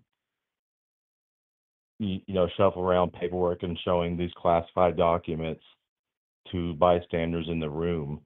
A lot of people don't realize the president is given multiple sources of reports and intelligence, typically on a daily or weekly basis. Excuse me, I'm sorry. The DOD has its own classification level, right? So you go confidential, secret, top secret, and then of course there's higher, with poly and all that. But the Nuclear Regulatory Commission has its own classification, and the NRC feeds the president its own kind of like intel report, basically. And for them to share that report with the president, they have to declassify it one level down. Okay. For the president to be able to read it. That's how secret it is. Mm-hmm. It's our most secret secrets. And how does that connect to the documents case then, for like the media? Well, he was showing people those documents that had no clearance, no need to know. Oh, so it's a bad thing that he did that? Absolutely. Well, Yeah, I feel like you're talking about the in America right now, it's frowned upon to know anything anywhere about anything. So whether it's like, I don't know, doctors or even military, like the NSA, 4-star general getting fired is insane. Right. And based off Totally. of conspiracy or whatever it might be, like there's no one more apolitical that I could think of that was still in the government other than I forget his name, but like he has his shit down. And that's NSA. I was trying to tell someone like that's big. Like if you're gonna do that with a conspiracy person and kick someone out of the NSA, that's insane. And the way they talked about the Signal group chat stuff, just like lying, the amount of lying about that, it's not even. I just hate it. It was a successful mission. I drove home drunk. I made it. Why is it bad that I drove drunk? It's just like the technology today, like using Signal for the sensitive information and all the different channels. It's just, I feel like it's one of those things where you don't have the public get mad about it until some shit goes crazy, like until some really bad things happen. But yeah, I just feel like the hatred of experts right now in our dialogue about this stuff, very basic stuff that should be nonpartisan, is just really really bad. Right. And I would implore anyone. I don't care what your political views are or not. What I try to tell people is if you really want to know the levity of the crimes he was being charged with, go read from people who are in this field and are extremely familiar with it, right? So I hold a certification that I have to be honest when I speak about things like that, cybersecurity related classifications. I can't get on the phone with you and and say false things. Say I could lose my license over that. So when I learned that the president was showing NRC secrets, it really just, I was like, wow. Yeah, and the That difference in is having classified documents of different sensitivity and hiding them enough to need a warrant or to need a raid to get the materials. Like they always compare it to Biden, and I heard that brought up with the Signal case. It's like Fox News saying, well, Biden hid documents. Well, Biden had some, Pence had some, but they gave them back right away. There was no issue. The issue with Trump is they kept them. They defied a call to bring them back multiple times. And then it became a pertinent issue because intel does matter. Classifications do matter. And after Republicans spent millions of dollars talking to Hillary Clinton about her private email server, which had like 1/100th of the classified or the sensitive, when it comes to the severity of information on her email server, still not good, obviously. But like the outcry for that, and then the lack of care, the act of dismissal of the Signal issue, which just shows like complete stupid. It's so stupid too. It's stupid, dumb. It puts people in danger. All that stuff. Yeah, but I just don't. I don't understand the selective way people get mad at different things. I don't know. Everything being political is an issue, and I really just hope that we don't. There's not an attack on a lot of the great people that do protect this country. And calling them the deep state, and it does follow suit. And you don't have to comment on this. It really is a huge political topic, but any leader anywhere, like we see Marine Le Pen in France right now, saying the deep state came after her. We have Andrew Tate saying the deep state came after him. We have Russell Brand saying the deep state came after him. Known sexual assault doers, sexual abusers, very known. We have all these, like with Le Pen in France, we know for a fact she embezzled funds. We have the information to track this. The deep state's coming after me. If someone ever says the deep state's coming after me, I think the saying is, if you have the facts, talk about the facts of the case. If you don't have the facts, then talk about like the politics of the case, or talk about the information that you do have. If you have nothing at all, scream, yell, pound the table, say the deep state's coming after me. If someone ever says the deep state's coming after them, or if they attack a reporter when they ask a question rather than actually answering the question, or if they say, I have common sense, instead of actually showing why they have common sense, you can't really. I would probably look further into that person. But yeah, it's really great to hear from someone who actually understands and actually has been able to work with this stuff. I feel like we need more people out there giving some type of whatever's. I know there's some limitations to what everyone can talk about, obviously, when it comes to intel and cybersecurity and the military. But yeah, as much as we possibly can talk about this publicly, people need to understand that this stuff is serious and why it is so important. Right. No, you brought up some excellent points, and because I really want your listeners to hear that I'm not trying to slight this just to Donald Trump. You're absolutely correct. I mean, with Biden having those classified documents in his garage, I was like, come on, man. Like, that's an easy one. Like, check those in before you left the White House, So yeah, I was equally disappointed with President Biden as well. So yeah, that's a serious issue. I mean, if a regular individual had classified documents in their garage, yeah, the feds would be there pretty quickly, wanting to know why it was there. So yeah, and then like the only reason the Trump one was escalated is because he refused. He refused to give them back. Biden gave them back right away. Pence gave them back right away. Not good. But if Trump would have given them back right away, they'd be held at the same level in my mind. But the active refusal and hiding the documents, hiding them, in like a bathroom, needing to be raided and saying.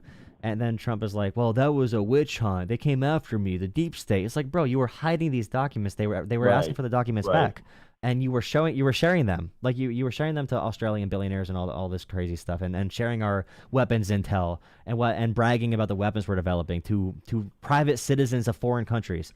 It's just crazy.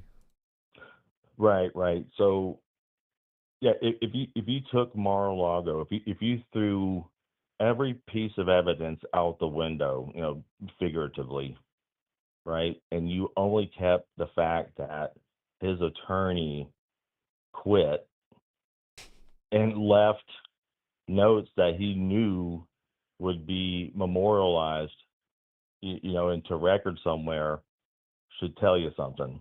Because lawyers just don't quit, especially a very wealthy customer. Let's just call him a customer, whatever, or excuse me. But yeah, I totally agree with you. I actually did not.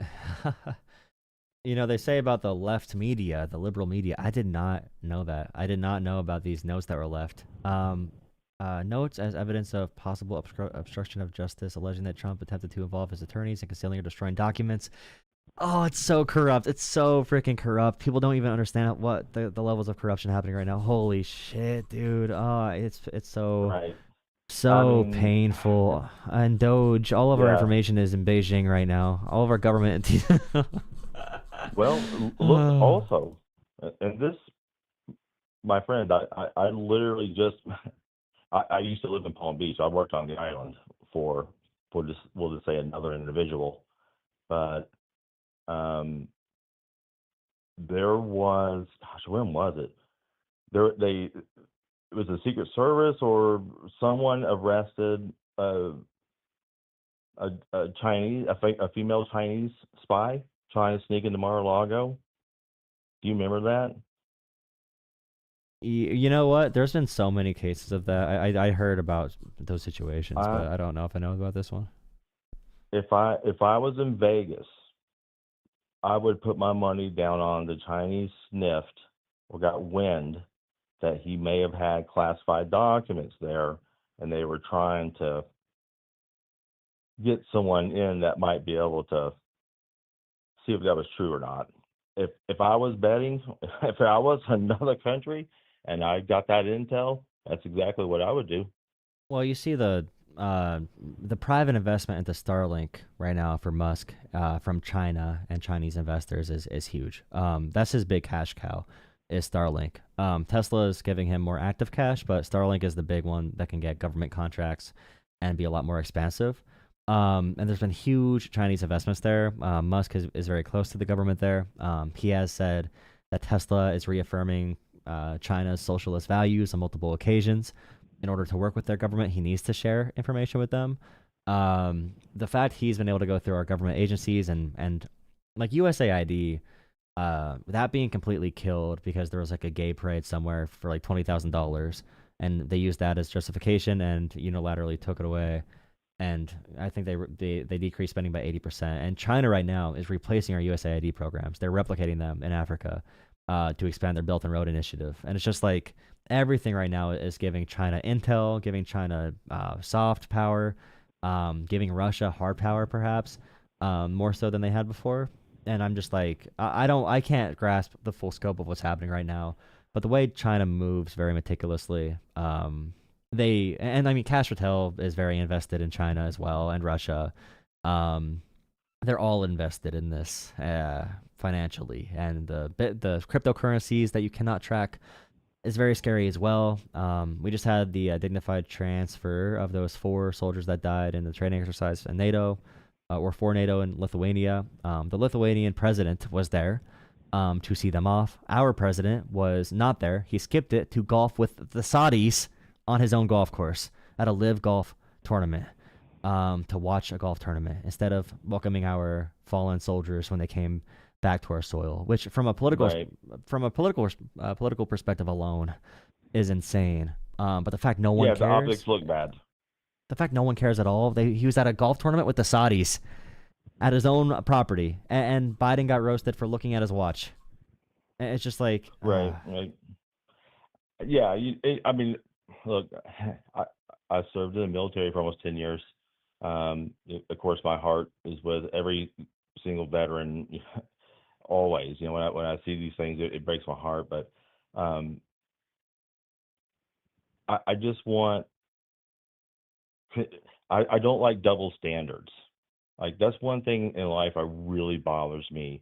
And I remember when there's no excuse for this, right? But President Obama saluted the Marine with coffee in his hand. Do you remember that?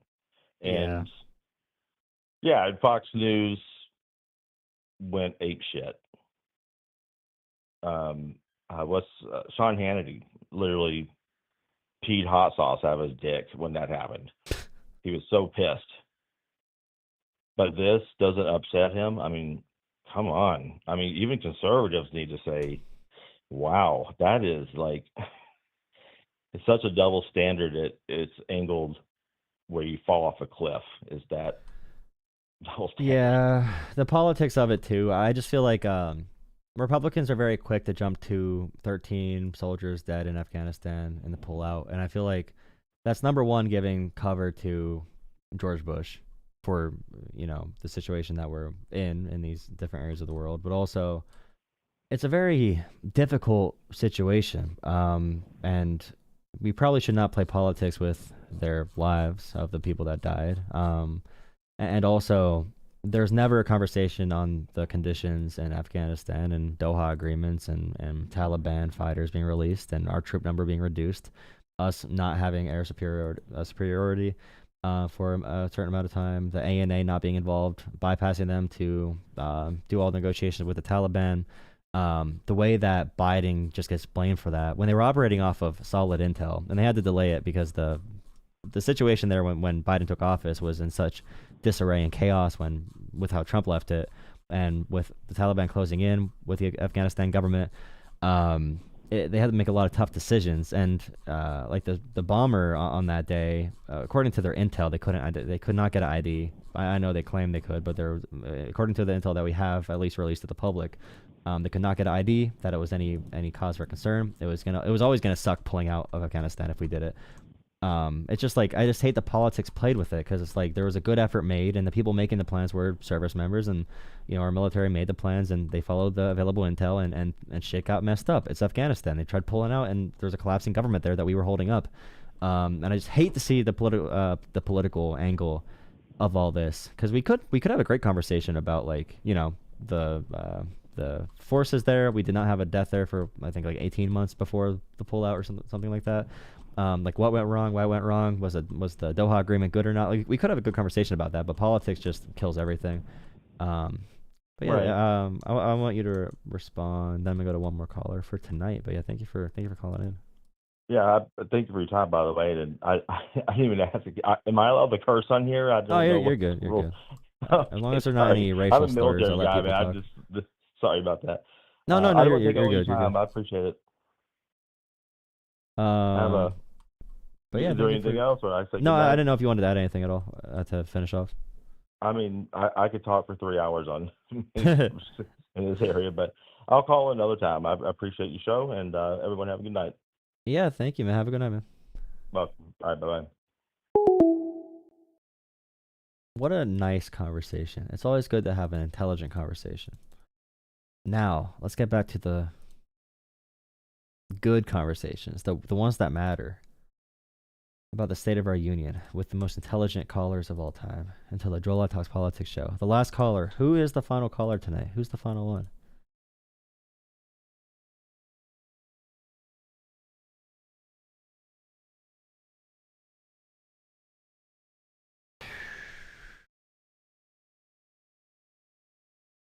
Who is the final caller for tonight? Maybe no one. Maybe no one. Please drop a like, subscribe. Thank you, thank you, thank you.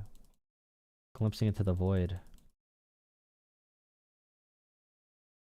Well, you could view Trump as the embodiment of narcissism, just wanting attention, selfishness. Every deadly sin put together really does make up Trump. Like, every bad part of humanity is represented by Donald Trump. Every bad part of it. Yeah. There's nothing redeemable about him as a person. I mean, he could be, what's it called? He could be charming. He could be a charming person. Very charming. But many manipulative, terrible people are charming in person. Love your subject, time view.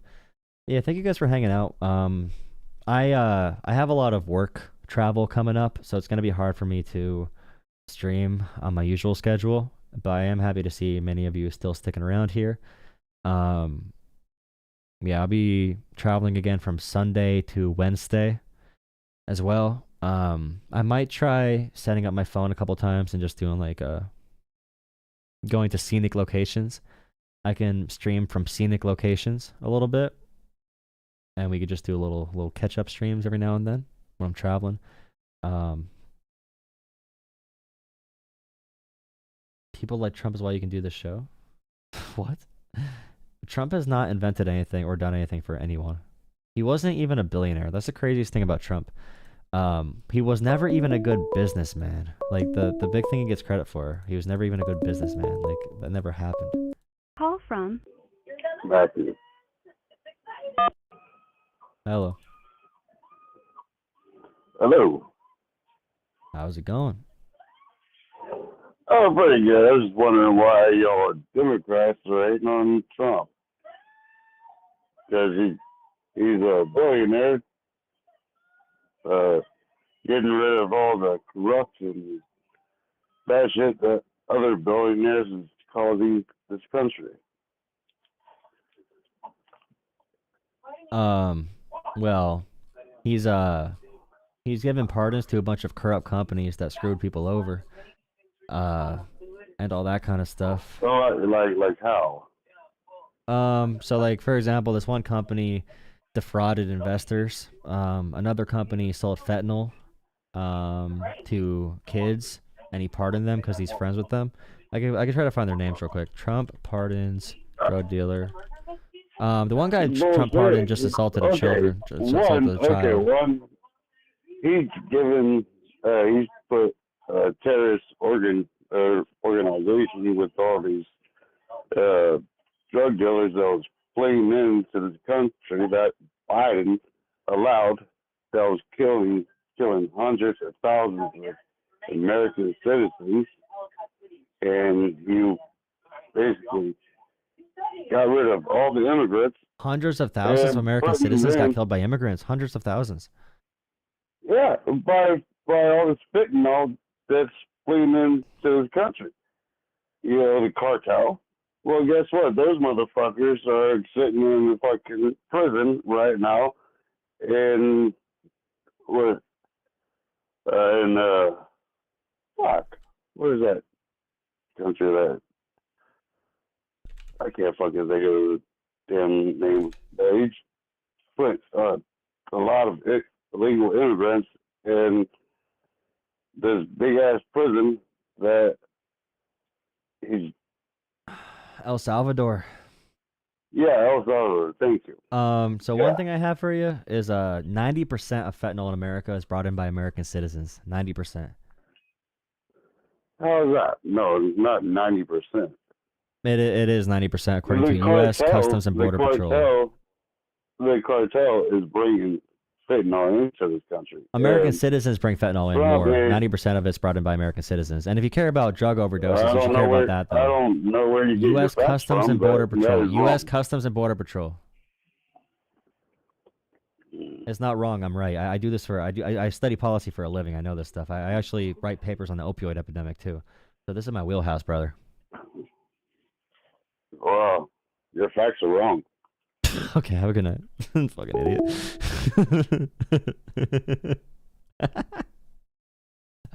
Oh my god.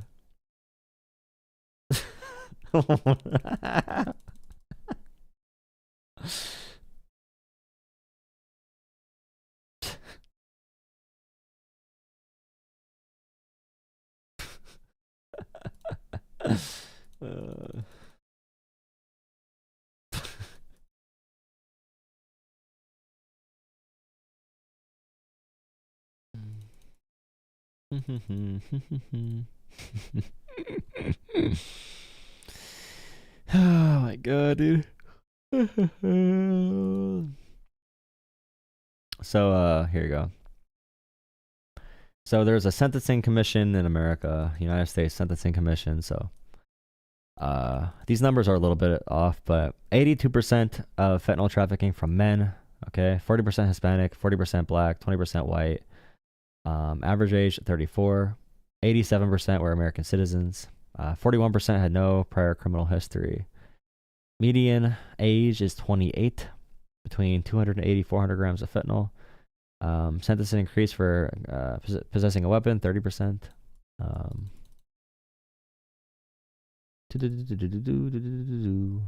Top 6 districts for fentanyl trafficking offenses were Southern District of California, Arizona, Western District of Texas, Southern District of New York, District of Massachusetts, and Eastern District of Missouri. Some were not sentenced to prison.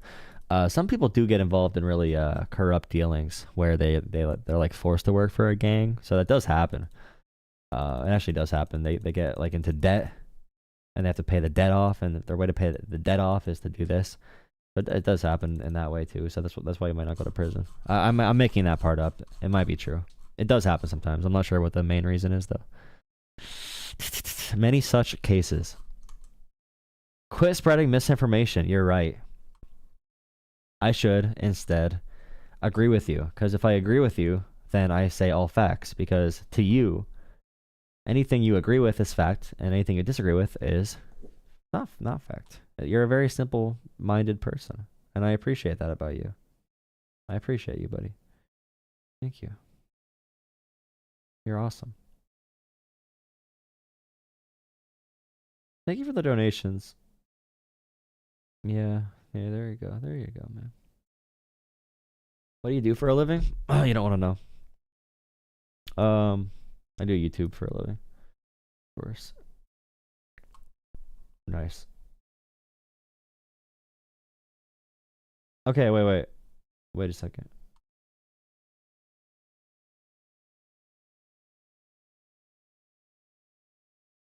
I'm gonna restart my YouTube Shorts again for fun.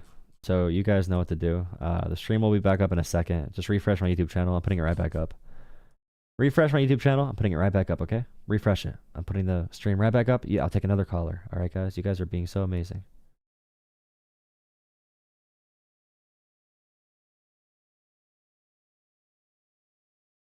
I know nothing about policy. I don't know why they're asking about policy. I just say that so I sound like I know what I'm doing. It's an appeal to authority within myself. I don't actually know policy. Like, I don't know why people actually think I know policy. I'm lying when I say that. I'm a liar. I'm a liar. I am a liar. Stop expecting me to say truth. I do not say truth. I say lies. I'm a liar. Get used to it. And give me money. I lie for money. Cash Patel is a crazy grifter. I'll tell you what, bro.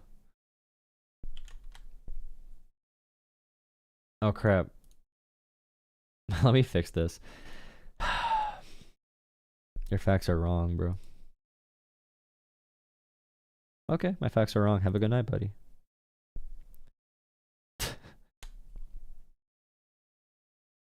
Remember, that person, it's not worth wasting your time on someone like that.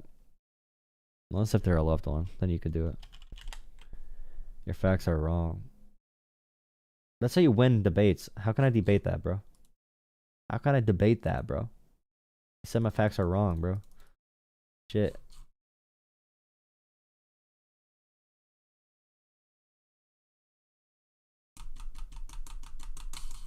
Thank you for the chance, Sakura. Tesla. I love Tesla, bro. I love Tesla. Tesla. Who's this guy? Ruh-roh.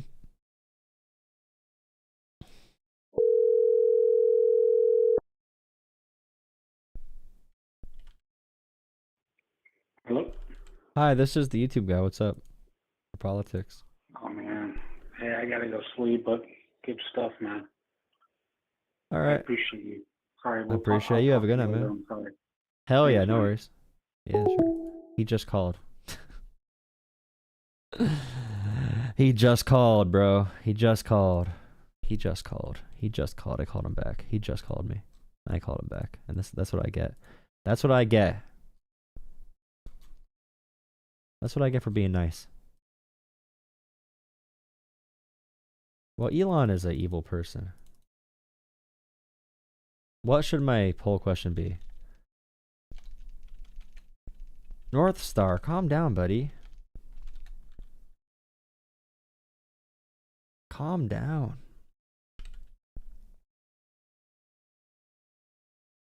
Why? Wait. Who won the 2020 election? Nice. I lie. I lie on YouTube for money. Like I said, idiot.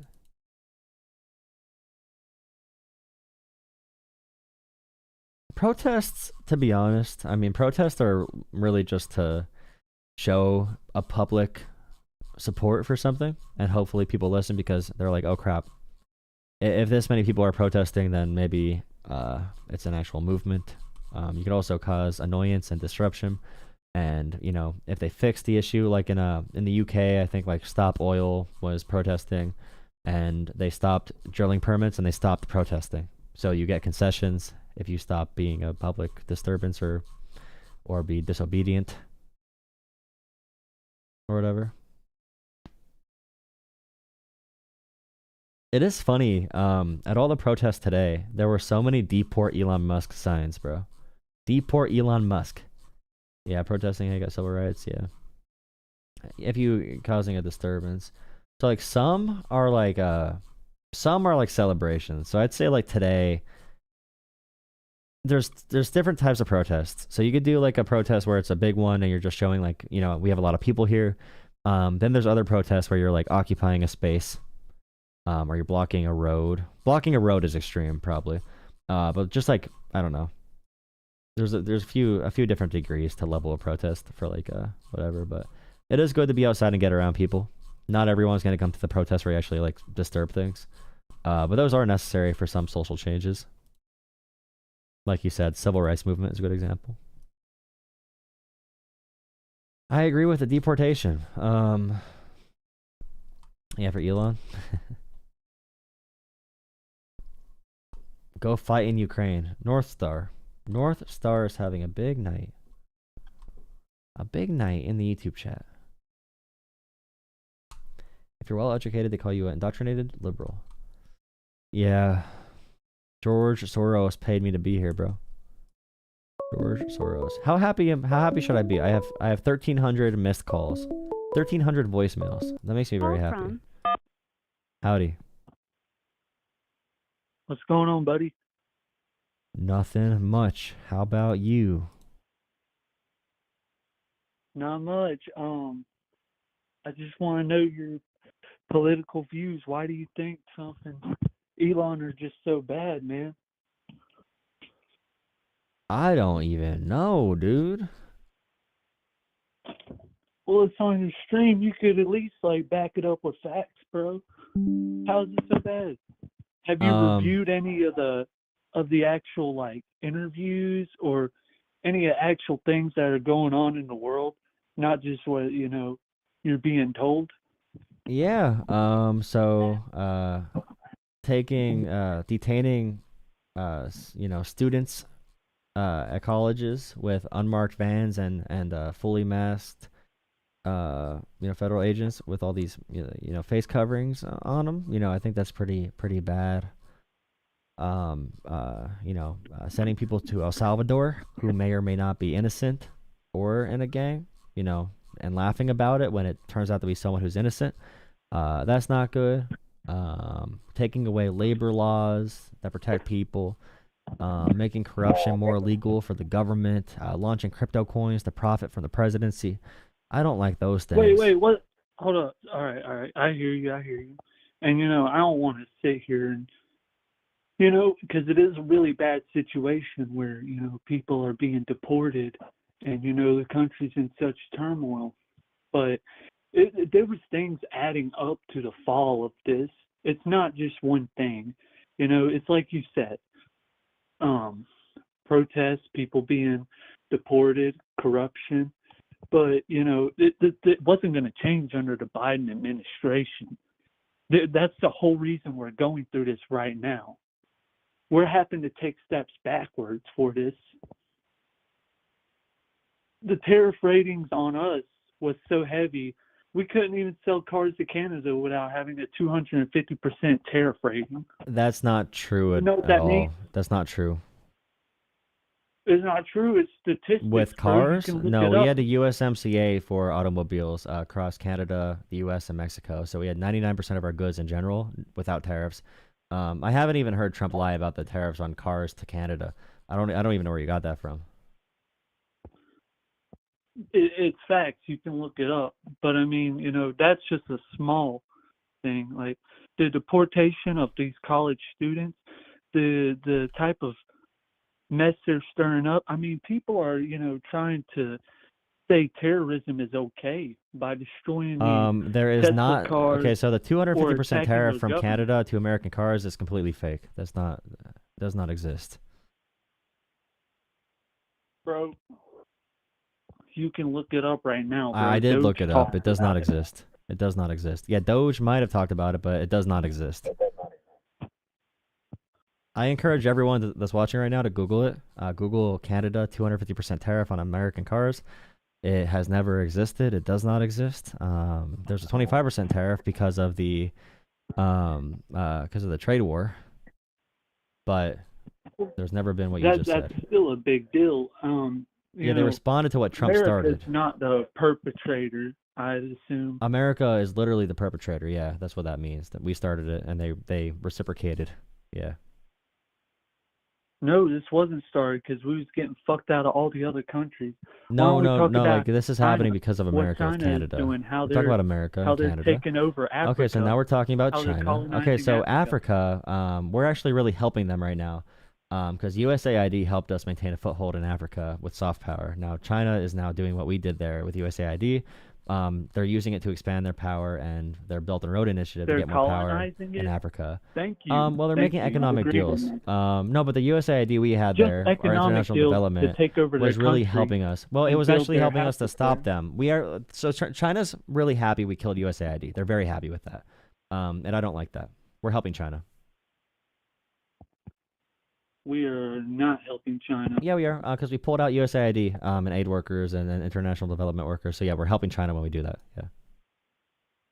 We're helping them whenever we sell our homeland to them. And No, they we're helping build them when we secret let them when we brothels here. reduce our global influence. We give it to China. Yeah, we gave influence to China globally.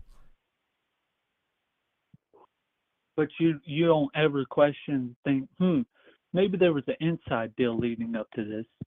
Maybe, it was some other, administration that sold us out.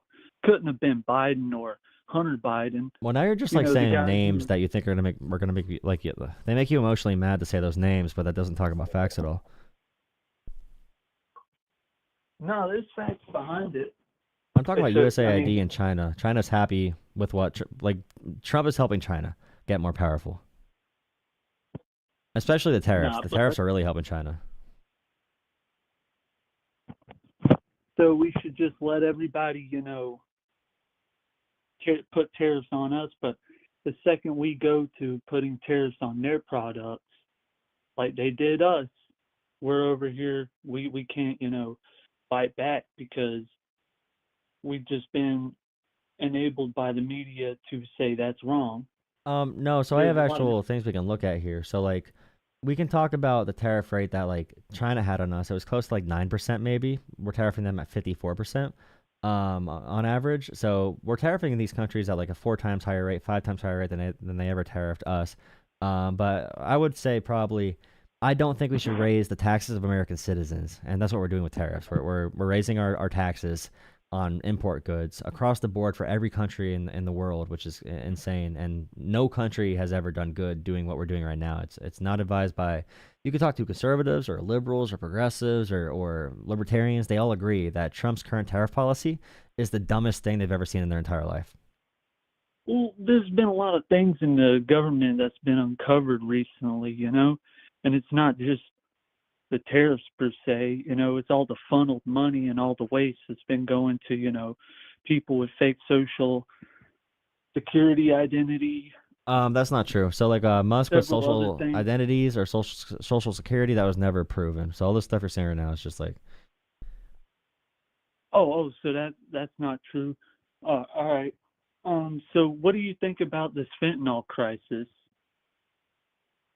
How do we deal with that? What's the deal with that? we should probably stop cutting rural health centers like Trump is doing. I just see. It's just I think there should be centers where there is safe use, but Oh no, it's I'm not just talking about like centers. health, like rehab centers, like even rehabs. We should stop shutting those down. Like people that are in recovery, like services for people with addiction, like rural health centers. We need the government to subsidize those because they don't just do it for fun.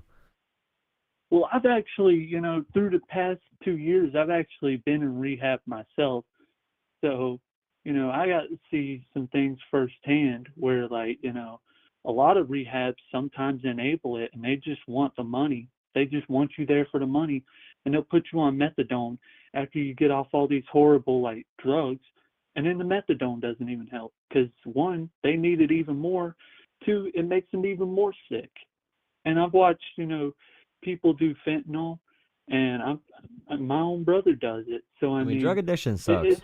It does suck, but like it still is a good thing to have rehabs available for people. I mean, I've seen rehabs do great I do things. think that, yeah. And I mean, agree. it's just hard to solve it. And people that do that kind of work, they get paid like shit. I think we should pay people that work with those issues more than they get paid right now. Caretakers that take care of our, weakest members of society that need the most support, we should pay them more. We should pay teachers more. We should pay nurses more. I think we should support all those people more. But we're probably gonna, like, the VA, we should be funding more, but they're making cuts to all these things. Like the VA, they're cutting 80,000 workers from it. There has been a lot of people being cut from jobs and stuff, but I think it's going to help in the long run. Me personally, I do think that this will be beneficial for actual Americans, because we've had people coming into our country, and I'm not against immigration. I'm not. I do believe that if you come here the right way and you do come here to make change for people or your family, that is okay. But I mean, for coming in here, manufacturing drugs, the widespread of drugs, it is destroyed my I'm family. sorry, but 90% of fentanyl comes from American citizens across the border. It's not immigrants. Immigrants are blamed for it for no reason. When it comes to issues facing the American people, immigration is probably not in the top 15, to be honest. Maybe not even in the top 20.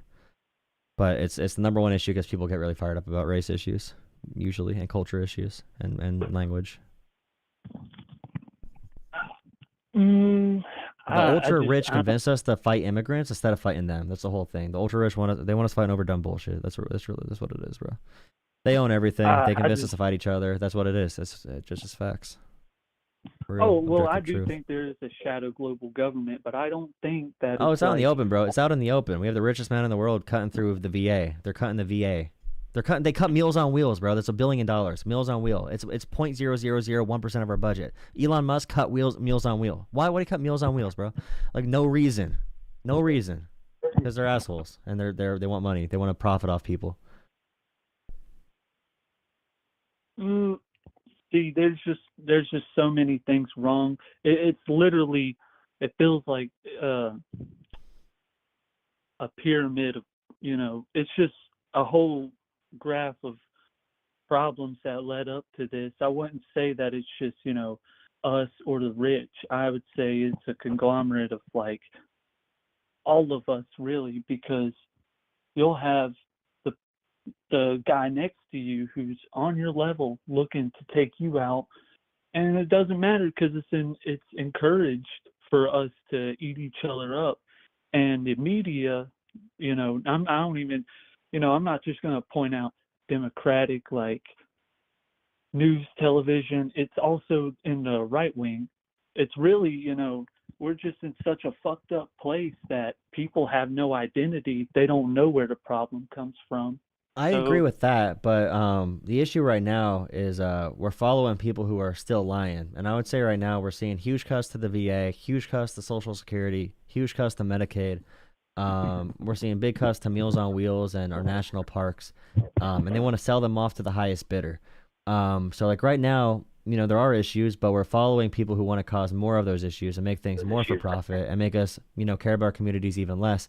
There's not one community in the U.S. we can find right now where immigration has been a huge cause of crime. And immigrants, undocumented, illegal, whatever, have a lower crime rate than naturally born American citizens. American citizens bring in all the fentanyl. So issues we blame on immigration, even housing, is caused by the ultra wealthy. It's not caused by immigrants. I would just say hating immigrants or being mad about immigration is an extension of the plot that the rich have to turn us against our neighbors, because they are our neighbors. Still, even if there's someone who's undocumented, illegal immigration and violent offenders are different, obviously. But visa holders, green cards, students, workers, whatever it might be, we need to fight for all working people, because the ultra wealthy want us fighting each other, based on race, sex, gender, whatever it might be. They love it when we fight on those grounds, while they make more money. And my only issue when I talk to guys, when guys like you call in, it's there's a deep state, a big conspiracy, and it's bro, Elon Musk is the richest person of all time, and he's taking what he wants from the government. There's organizations that were investigating him for corruption and stealing our information, and he gets our tax dollars and contracts, and he's killing the same people he's getting rid of the same people that were investigating his companies for pure corruption. And I just like I just want I hope there is a politician that comes up and is really talking about getting money out of politics. You know, get money out of politics. Ban congressional stock trading. I really hope. I know it's not going to come from the Republican side, but I hope Democrats find an actual voice and give that, like you said, it's complicated, and give an actual solution. Let's get money out of politics and really mean it, you know, because Obama talked about that but didn't really deliver. So I really hope Democrats find someone who can take that message, you know, in a strong way, because it really does matter. Well, I don't, part of me could see that, maybe Elon is doing this for personal gain, but that in itself, like you said, would be a whole nother problem.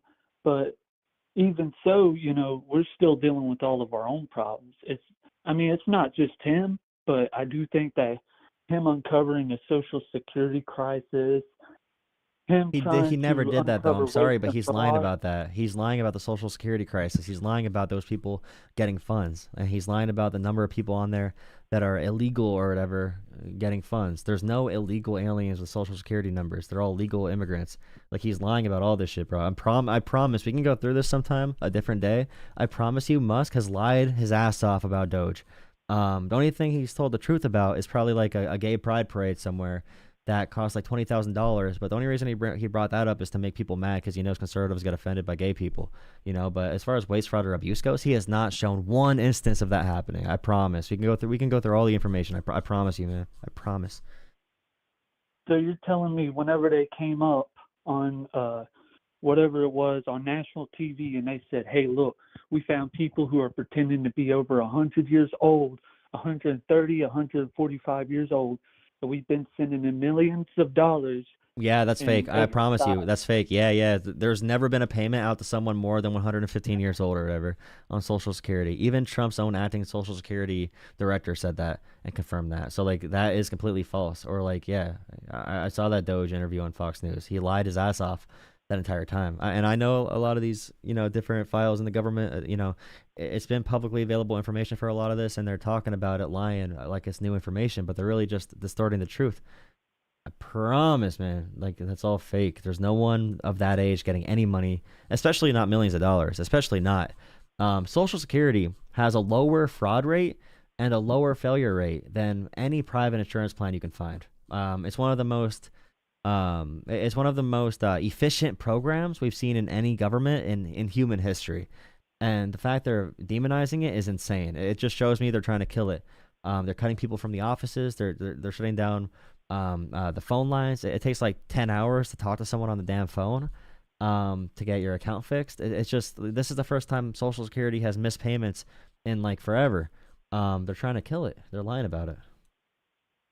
Yeah, because there's so many like false like people who say they work in Social Security department, but they're just drawing money from people that they register as, they don't register them as dead, so they're still getting their Social Security benefits. And that's not the only problem. Like I said, I could sit here all night, all day and do this. I've done a lot of research in the past since 2016, since Trump has hit office, and I've known what politics are. I was like, man, this guy, he's really for America. I think he is. I just, there's so much going on that, I think you like his dance. I think you like the dance. You like the diaper shit dance when he shits his diaper and does that little double jerk off motion. I think you love that. That's why you like him. Yeah, and I think you just like hearing about little boys get their penises cut off. And, you guys are so weird. Why do you have to go right to that, bro? Why are you thinking about little boy penis, bro? What the hell is wrong with you? What the hell is wrong with you? We were talking about politics. We were just talking about politics and the economy and Social Security, and you brought up little boy penis. What's wrong with you, bro? Look at yourself in the mirror and think about why you thought about that. What's wrong with you? What's wrong with you? What's going through your head? What's going through your damn head, bro? What's going through your damn head all day, bro? What's going through your damn head? I have not thought about little boy penises for since my last conservative caller that brought them up. I do not think about that unless if a conservative talks about it. What's wrong with you? Why did you bring that shit up? I think you realized that you just looked really weird right there. I think you realized you looked really weird. You looked really weird right there. I think you realized it. That's why you're getting mad. But what the hell is wrong with you, sir? What the hell's going on in What your the head? hell's wrong with you? What are you thinking about? You're getting a little too defensive. Calm down. I'm thinking of all the kids who Bro, get fucking I know you're thinking about all the surgery kids. done. I know you're thinking about all the kids. Stop thinking about the kids, bro. You got to see someone for that. Holy shit. Wow. Man, keep our So kids you're safe, right. bro. That doesn't matter. And the immigrants don't cause no crime. You're right. Dude, We I'm not should just saying let that. them I'm not come saying take I'm our not okay. country, Listen. come take our children. You know what? They don't even spread the Hey, fentanyl. hey, You're right. hey. No, actually, it is American citizens that bring in 90% of the fentanyl. That is a fact. Oh, really? Really? Yeah, yeah. I'm glad you know. That's You a out here fact. buying it? Do you know from personal experience? No, about this? sometimes Well, that's then- why I need like well, then, data. Dude, then find you some real facts, bro. Look on some real. No, I'm websites. talking Do about some real facts. scratching. No, I have it right here actually. I have it pulled up from the last caller because he said the same things Security you is did. Definitely not, the most fraudulent shit ever. It's not. It's And, not. It's really not there's the most been fraudulent. It's not at multiple all. people Like who objectively, it's don't not. But I make have the facts good about the fentanyl right here. If you're interested about the percentage, 82% men, 87% U.S. citizens. It's from 2024, I believe, or 2023. Wait, 2023, 2024. So yeah, I'm right about this. Facts from our border patrol and our Gee sentencing. willikers, bro. You probably never Gee seen crime willikers. unless someone was taking your wallet, bro. Bro, chill then you out. probably- Why are you trying to get all aggressive on me? I'm just bringing up facts. Because you Are you did. offended by the I'm facts? saying facts. You're offended by the no, you don't like the mind little facts. kids getting their cocks cut off and gender Bro, changes. stop thinking about little kids. Stop. You don't need to do this, bro. Buddy. Stop. No. Let's talk about because something it's else, fucking bro. horrible. Stop thinking about little kids. Please. Horrible, man. And you don't care. Yeah, You're I just do care spreading about. Hey, we misinformation, can talk dude. about trans people if you want. You want to talk about I trans mean, people? You don't got to shoot talk your about shot. kid genitalia. We ain't got to talk about genitalia. We can talk about the agenda that they push. What? The transgender agenda, what do you think about that? I think that trans people should be given liberty and justice for all and rights. Oh my God. Yeah, you're so right, bro. Yeah, you're definitely right. Yeah, I believe every person in America should have rights. Yeah. Well, I mean, yeah, that's the God-given right of Americans is that we get our rights. We're not living in Afghanistan where women have to dress up in burqas, or if they don't, they get, raped or Well, you killed. agree with them on abortion though. You agree with Afghanistan on abortion, so you do agree on some things with them. I don't personally, but you do. What? You can't put words in my mouth or. Wait, are you ideas. pro-choice? I think it's up to whoever's having the baby. Hell I don't yeah. have babies, so I can't Hell say yeah. nothing about You know it. what? You know what? I jumped the gun on that one. I appreciate it. That's beautiful. Okay. So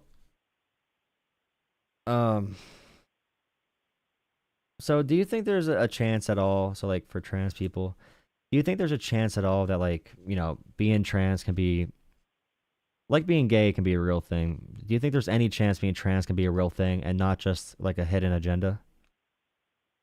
I think it's a thing nowadays. I think, lots of people express their personalities, but I think it's a problem whenever you express your personality or enforce it on the other people, such as making them get operations or, influencing little kids to take hormones that they haven't even started producing yet to get the, to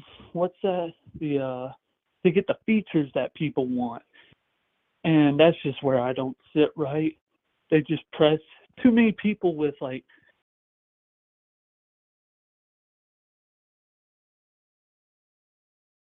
cloning. Cloning Okay. an individual. It's not for cloning. Okay. I just feel like there's things happening in the world and you're being told they're happening for certain reasons that are not exactly true. And some people just are certain ways, and I think we should respect that and treat them kindly and respect what they want to be called, like that kind of stuff on a very basic level. But I know some trans people, not tons, that grew up in the middle of butt F nowhere. And like as they say, Appalachia. So I did meet a lot of trans people.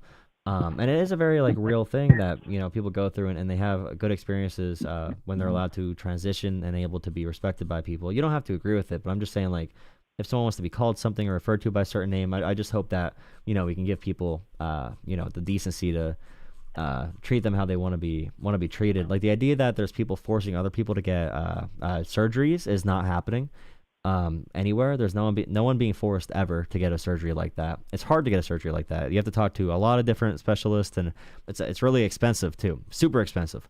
Trans people that I know wish it was as easy as conservatives think to get these surgeries. They wish it was this easy because they'd save a lot of money, a lot of time, and a lot of social pain too. It's not something people want to be. They don't want to be trans. It's not something that someone wants to be. No one wants to be cast aside from society.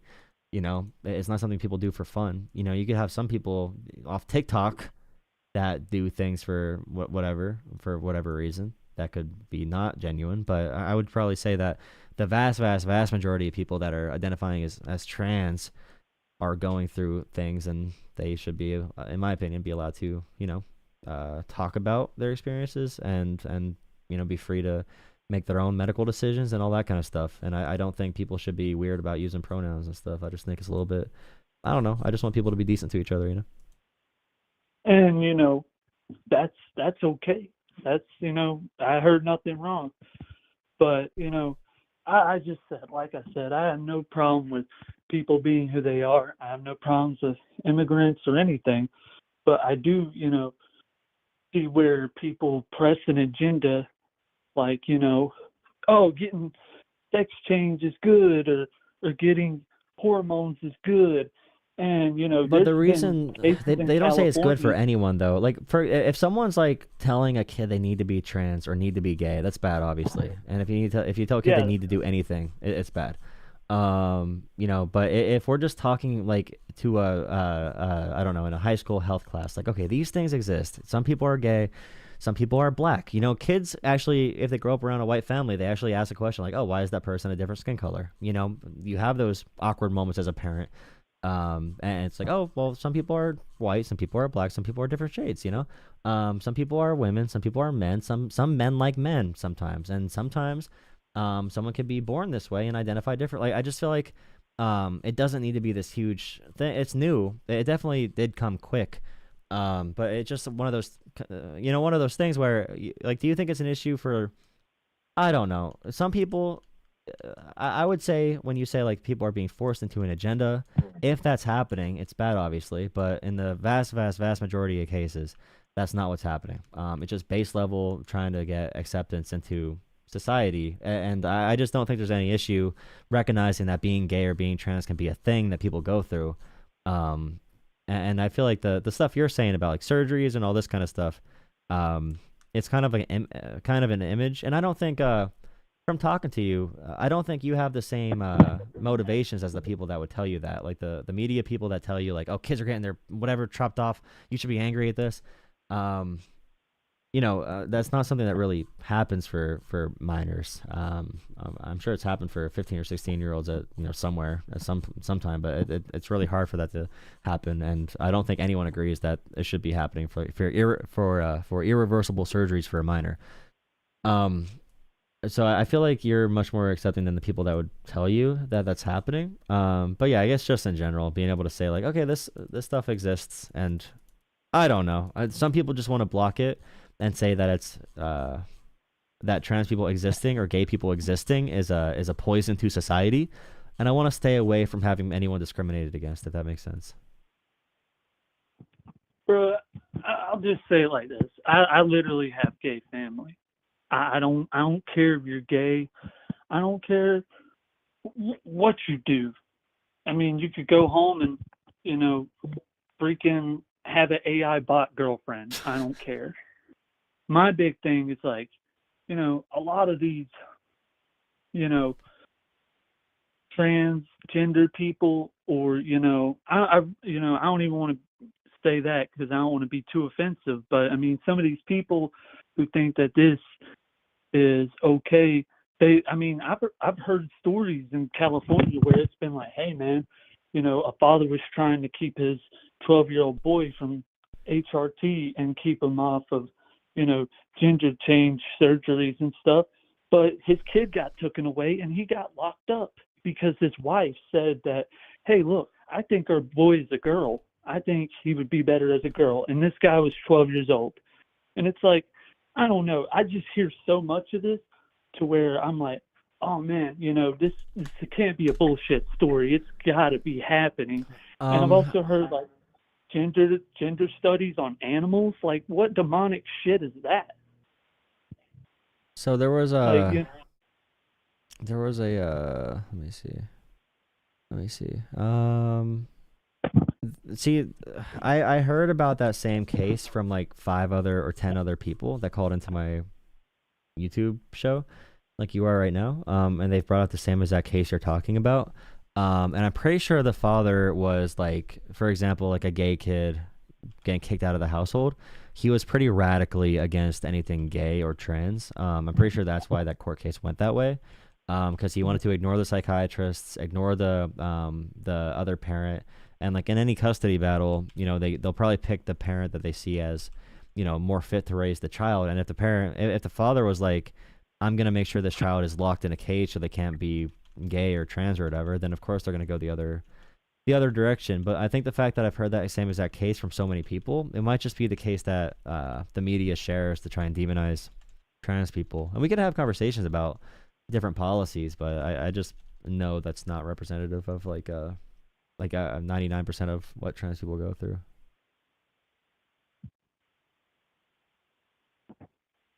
well, at the end of the day, I do not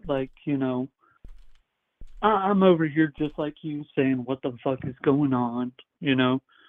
Country's falling apart. You don't know what you're being fed. But it's like, I'm not saying pick a side, but I will side with what I see is right. And I think it is okay to be who you are. I think it is a beautiful thing. Like I said, I've had family from different diversities. And, this is me coming from a small town saying, hey, I've been through things in life. I've seen, my brother literally stopped this crazy bitch from shooting up our neighbor. He's black. He's our beloved neighbor. And I don't think people really understand the source of these things and how volatile people are, especially with the internet, because, people can have their say-sos and, not really have any facts, and that be okay. And it's like, well, if you're okay with blindfolding someone and pushing them off of a cliff, then what kind of person are you? That's why I try to back up my stuff with facts. I pay attention to what goes on around me.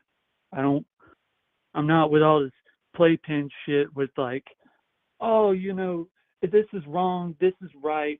I know what I see. I'm like, it's not, maybe on a street dealer basis, people are dealing fentanyl and, kids aren't, getting abducted and stuff. But on another basis, on a global basis, there's so many different agendas being put in a blender right now that nobody can find their identity. Nobody knows the truth. Nobody even knows. I don't even fucking know. I ain't got an example for it, but people don't know. They'd rather say this is okay. Well, this shouldn't be this way, and I can't get down with that. The transgender agenda, it's all pretty. But it's not an agenda though, is what I'm saying. Like there's not like, can some people have that individually? Sure, like you can see stories of it, but I'm saying like on a massive scale, 99% of trans people are not involved in any kind of agenda. It's just something they're going through. And that's the only issue I have with that, like that word for it, is that there are things like, I would just say the biggest goal in life should be looking places you haven't looked before. So like you said, it's hard to find people's identities, it's hard to find who you are, and you should explore things that go past that. If you see stories about trans people, try to find good stories about trans people. And if you don't ever see a good story about one, then you might just be, the social media algorithms, all the media algorithms, all these social media sites might be just might just be giving you information to make you angry, because anger gets a lot of clicks and a lot of advertisement revenue. So I'd probably just actively seek out people you disagree with, and seek out trans content creators on YouTube. I'm sure you could find like trans content creators who could tell you more about their experiences. So you it's often good to hear. There is some I would not ask a white guy from a rural area to tell me about the city. I would not ask a black guy from a city to tell me about a rural area. I would not, or vice versa. Or a black guy from a rural area, white guy in a city, or a gay guy tell me about straight people, or a straight person. Well, maybe I would listen to that actually, because they'll be more entertaining, because straight people are stupid, and I hate white people. I'm just kidding. Okay, I'm racist. I have to get offline now. I'm getting racist. I gotta go to bed. Thank you for calling. Have a good night. I'm getting racist against white people. I gotta go to bed, guys. I'm gonna say something I regret. Okay, guys. Thank you for watching. Have a good night, and subscribe. Thank you, caller. Thank you, caller. This is a petition to let the caller out of the closet. Kyle, you kind of were onto something there, because what he ended up saying was, we all struggle to find our identities. I'm like, ooh. I can't believe you actually said that. I think you might have clocked him. He does seem perplexed. I felt bad. Yeah, the California case with like HRT or hormones, I believe it's 16 years old, 16, I think, for hormones, and then it's like 18 plus for surgeries after a long time with psychological and whatever evaluations and whatever. Okay, guys, thank you for watching. Please drop a like, comment, subscribe. Okay, like I said, I'm traveling the next few days. I won't be back until Wednesday or Thursday on here. Thank you so much for the donations. Oh, I didn't see JP. Thank you for the donation, JP. Thank you. So get yourself a cheap pizza. Thank you, I appreciate it. Thank you. I don't know if you're still here, but thank you. If you're still here, I'll respond to him in the message. Minding their own business, demanding usage of pronouns. Bro, when you tell someone your name, do you realize that you're demanding pronouns and your name to be used by like saying your name? Like your name was given to you by your parents, and asking that you are called your name is a like technically you forcing someone to use your name for you. They can call you shithead too. We can call you shithead if you want us to call you shithead, but we call you your name because your parents named you that, and now we call you your freaking name because your parents named you. There's no biologically true name.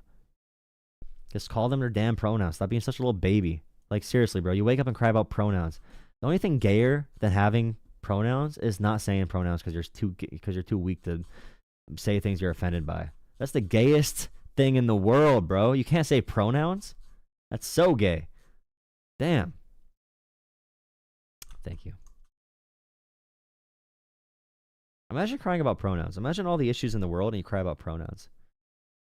Like shaking my head. Thank you so much for another donation, I think. Oh, thank you. Thank you, MP.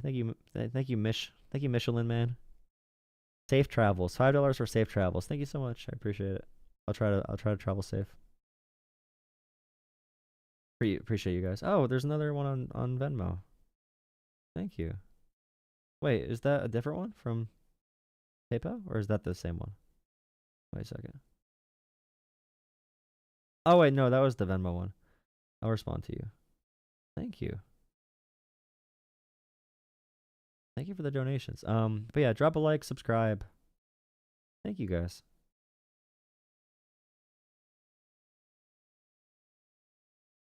Your pronouns are she and her. Sure, dude.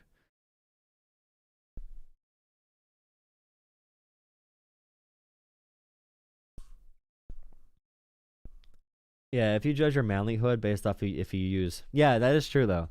If you judge your manlyhood based off of your pronoun usage, what else defines you as a man? Pico just went off live? Taking all my viewers while I'm streaming. How dare he? How dare he? How dare Pisco do that? I wonder if Pisco's here right now. Pisco. If I say his name enough, he'll be here. I think the use of the word gay is acceptable. I try to hold it in. Try to hold it in as much as possible. We actually have a who won the 2020 election poll that says 60% Biden. We're moving up, honestly. But that's why the viewership died. Oh, you're going to go there after this? Well, thank you for watching. LOL. I just became a gender abolitionist. Use of the word gay is acceptable. I only use it against them, though. I don't use it for other things. But I use it in like a second, what would that be called? Like a second-hand usage, where it's like they'll just say it as a normal part of their verbiage. But like I don't just say that in terms of like, wow, dude, today was so gay. Like I don't just say that, right? I say it for the purpose of irony and making fun of them, only in that context. Because I don't really say it for other things. Trauma response. It could be a trauma response for, yeah. Well, definitely for, it's unique for every community for sure, but I mean, white people have a lot of issues with that too. I mean, it is a very common thing in general. Any culture where masculinity is challenged, which is basically every culture, unless if you're highly educated, then you have to break out of it. Every culture has that issue though, with the paternalism, the paternal hierarchy, or whatever. All right, I'm gonna get off. Thank you guys for watching. Please drop a like, subscribe. If you want to donate to the channel, best ways to do that are Venmo, Jolah Politics, JOLAHPOLITICS, Jolah Politics on Venmo, Cash App, or PayPal. You can also donate through Coffee. The Coffee link is in the bio. Thank you for all the donations through there. During the stream, the Coffee. Oh, thank you for $2. Did you cover Austin Metcalf? No, I don't even know what that is. If you send me that again a different night, I could look into it. I have no idea what that is. How to handle Rob, if I actually talk to Rob. If anyone hops in stream, I'll hop in, or hops in Discord. No one goes in Discord anymore. So sad. Only Defin's in there. Ew. JK. We all love Defin.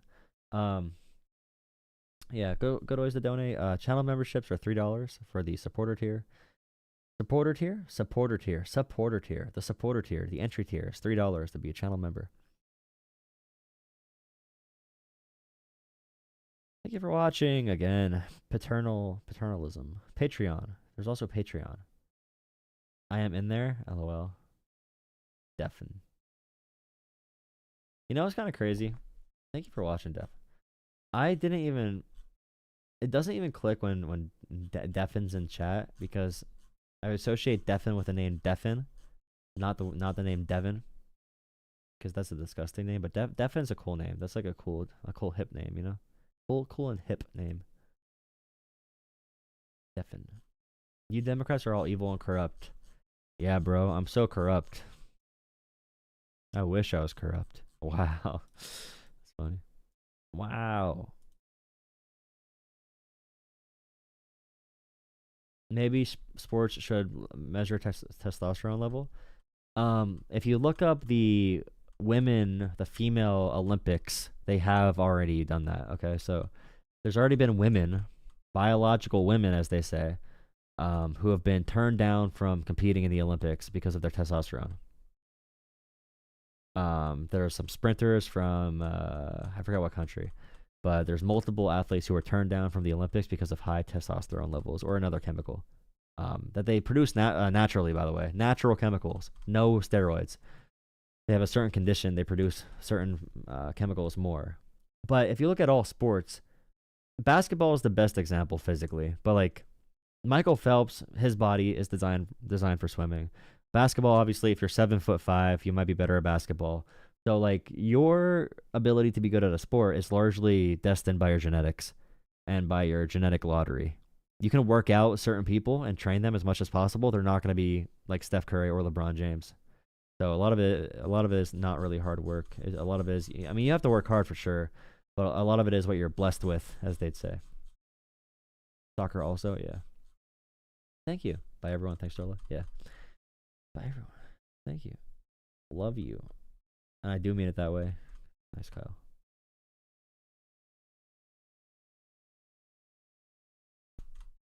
But the issue is trans people. If someone's really against trans people in sports, like super hard, they're probably anti-trans in general. People that are like in the middle are still going to be anti-trans people in sports at competitive levels, but I don't know. It's a hard conversation. I think there is a good way to message it, but our messaging sucks. So GG's. All right, guys, have a good night. See you guys again another day. I'm going to check through my donations again, make sure I did not miss anyone. Venmo's good. Let's see. Cash App's good. Thank you again. And PayPal. PayPal is good. All right. Thank you, guys. Have a good night.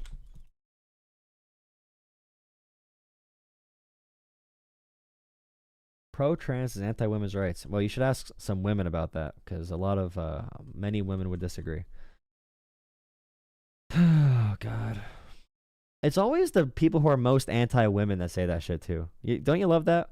It's always the most anti-women people that'll use trans people against women. Or that'll use women against trans people. Like, women are only useful to these people if they can use women against trans people. Otherwise, then they're like, oh, these women, bro. They always lie about being assaulted and stuff. I swear to God, you only care about using women when you could use them against trans people. It's actually disgusting. It's crazy how manipulative you are. God would not like you. He would love you though, because he loves all of his children. But have a good night.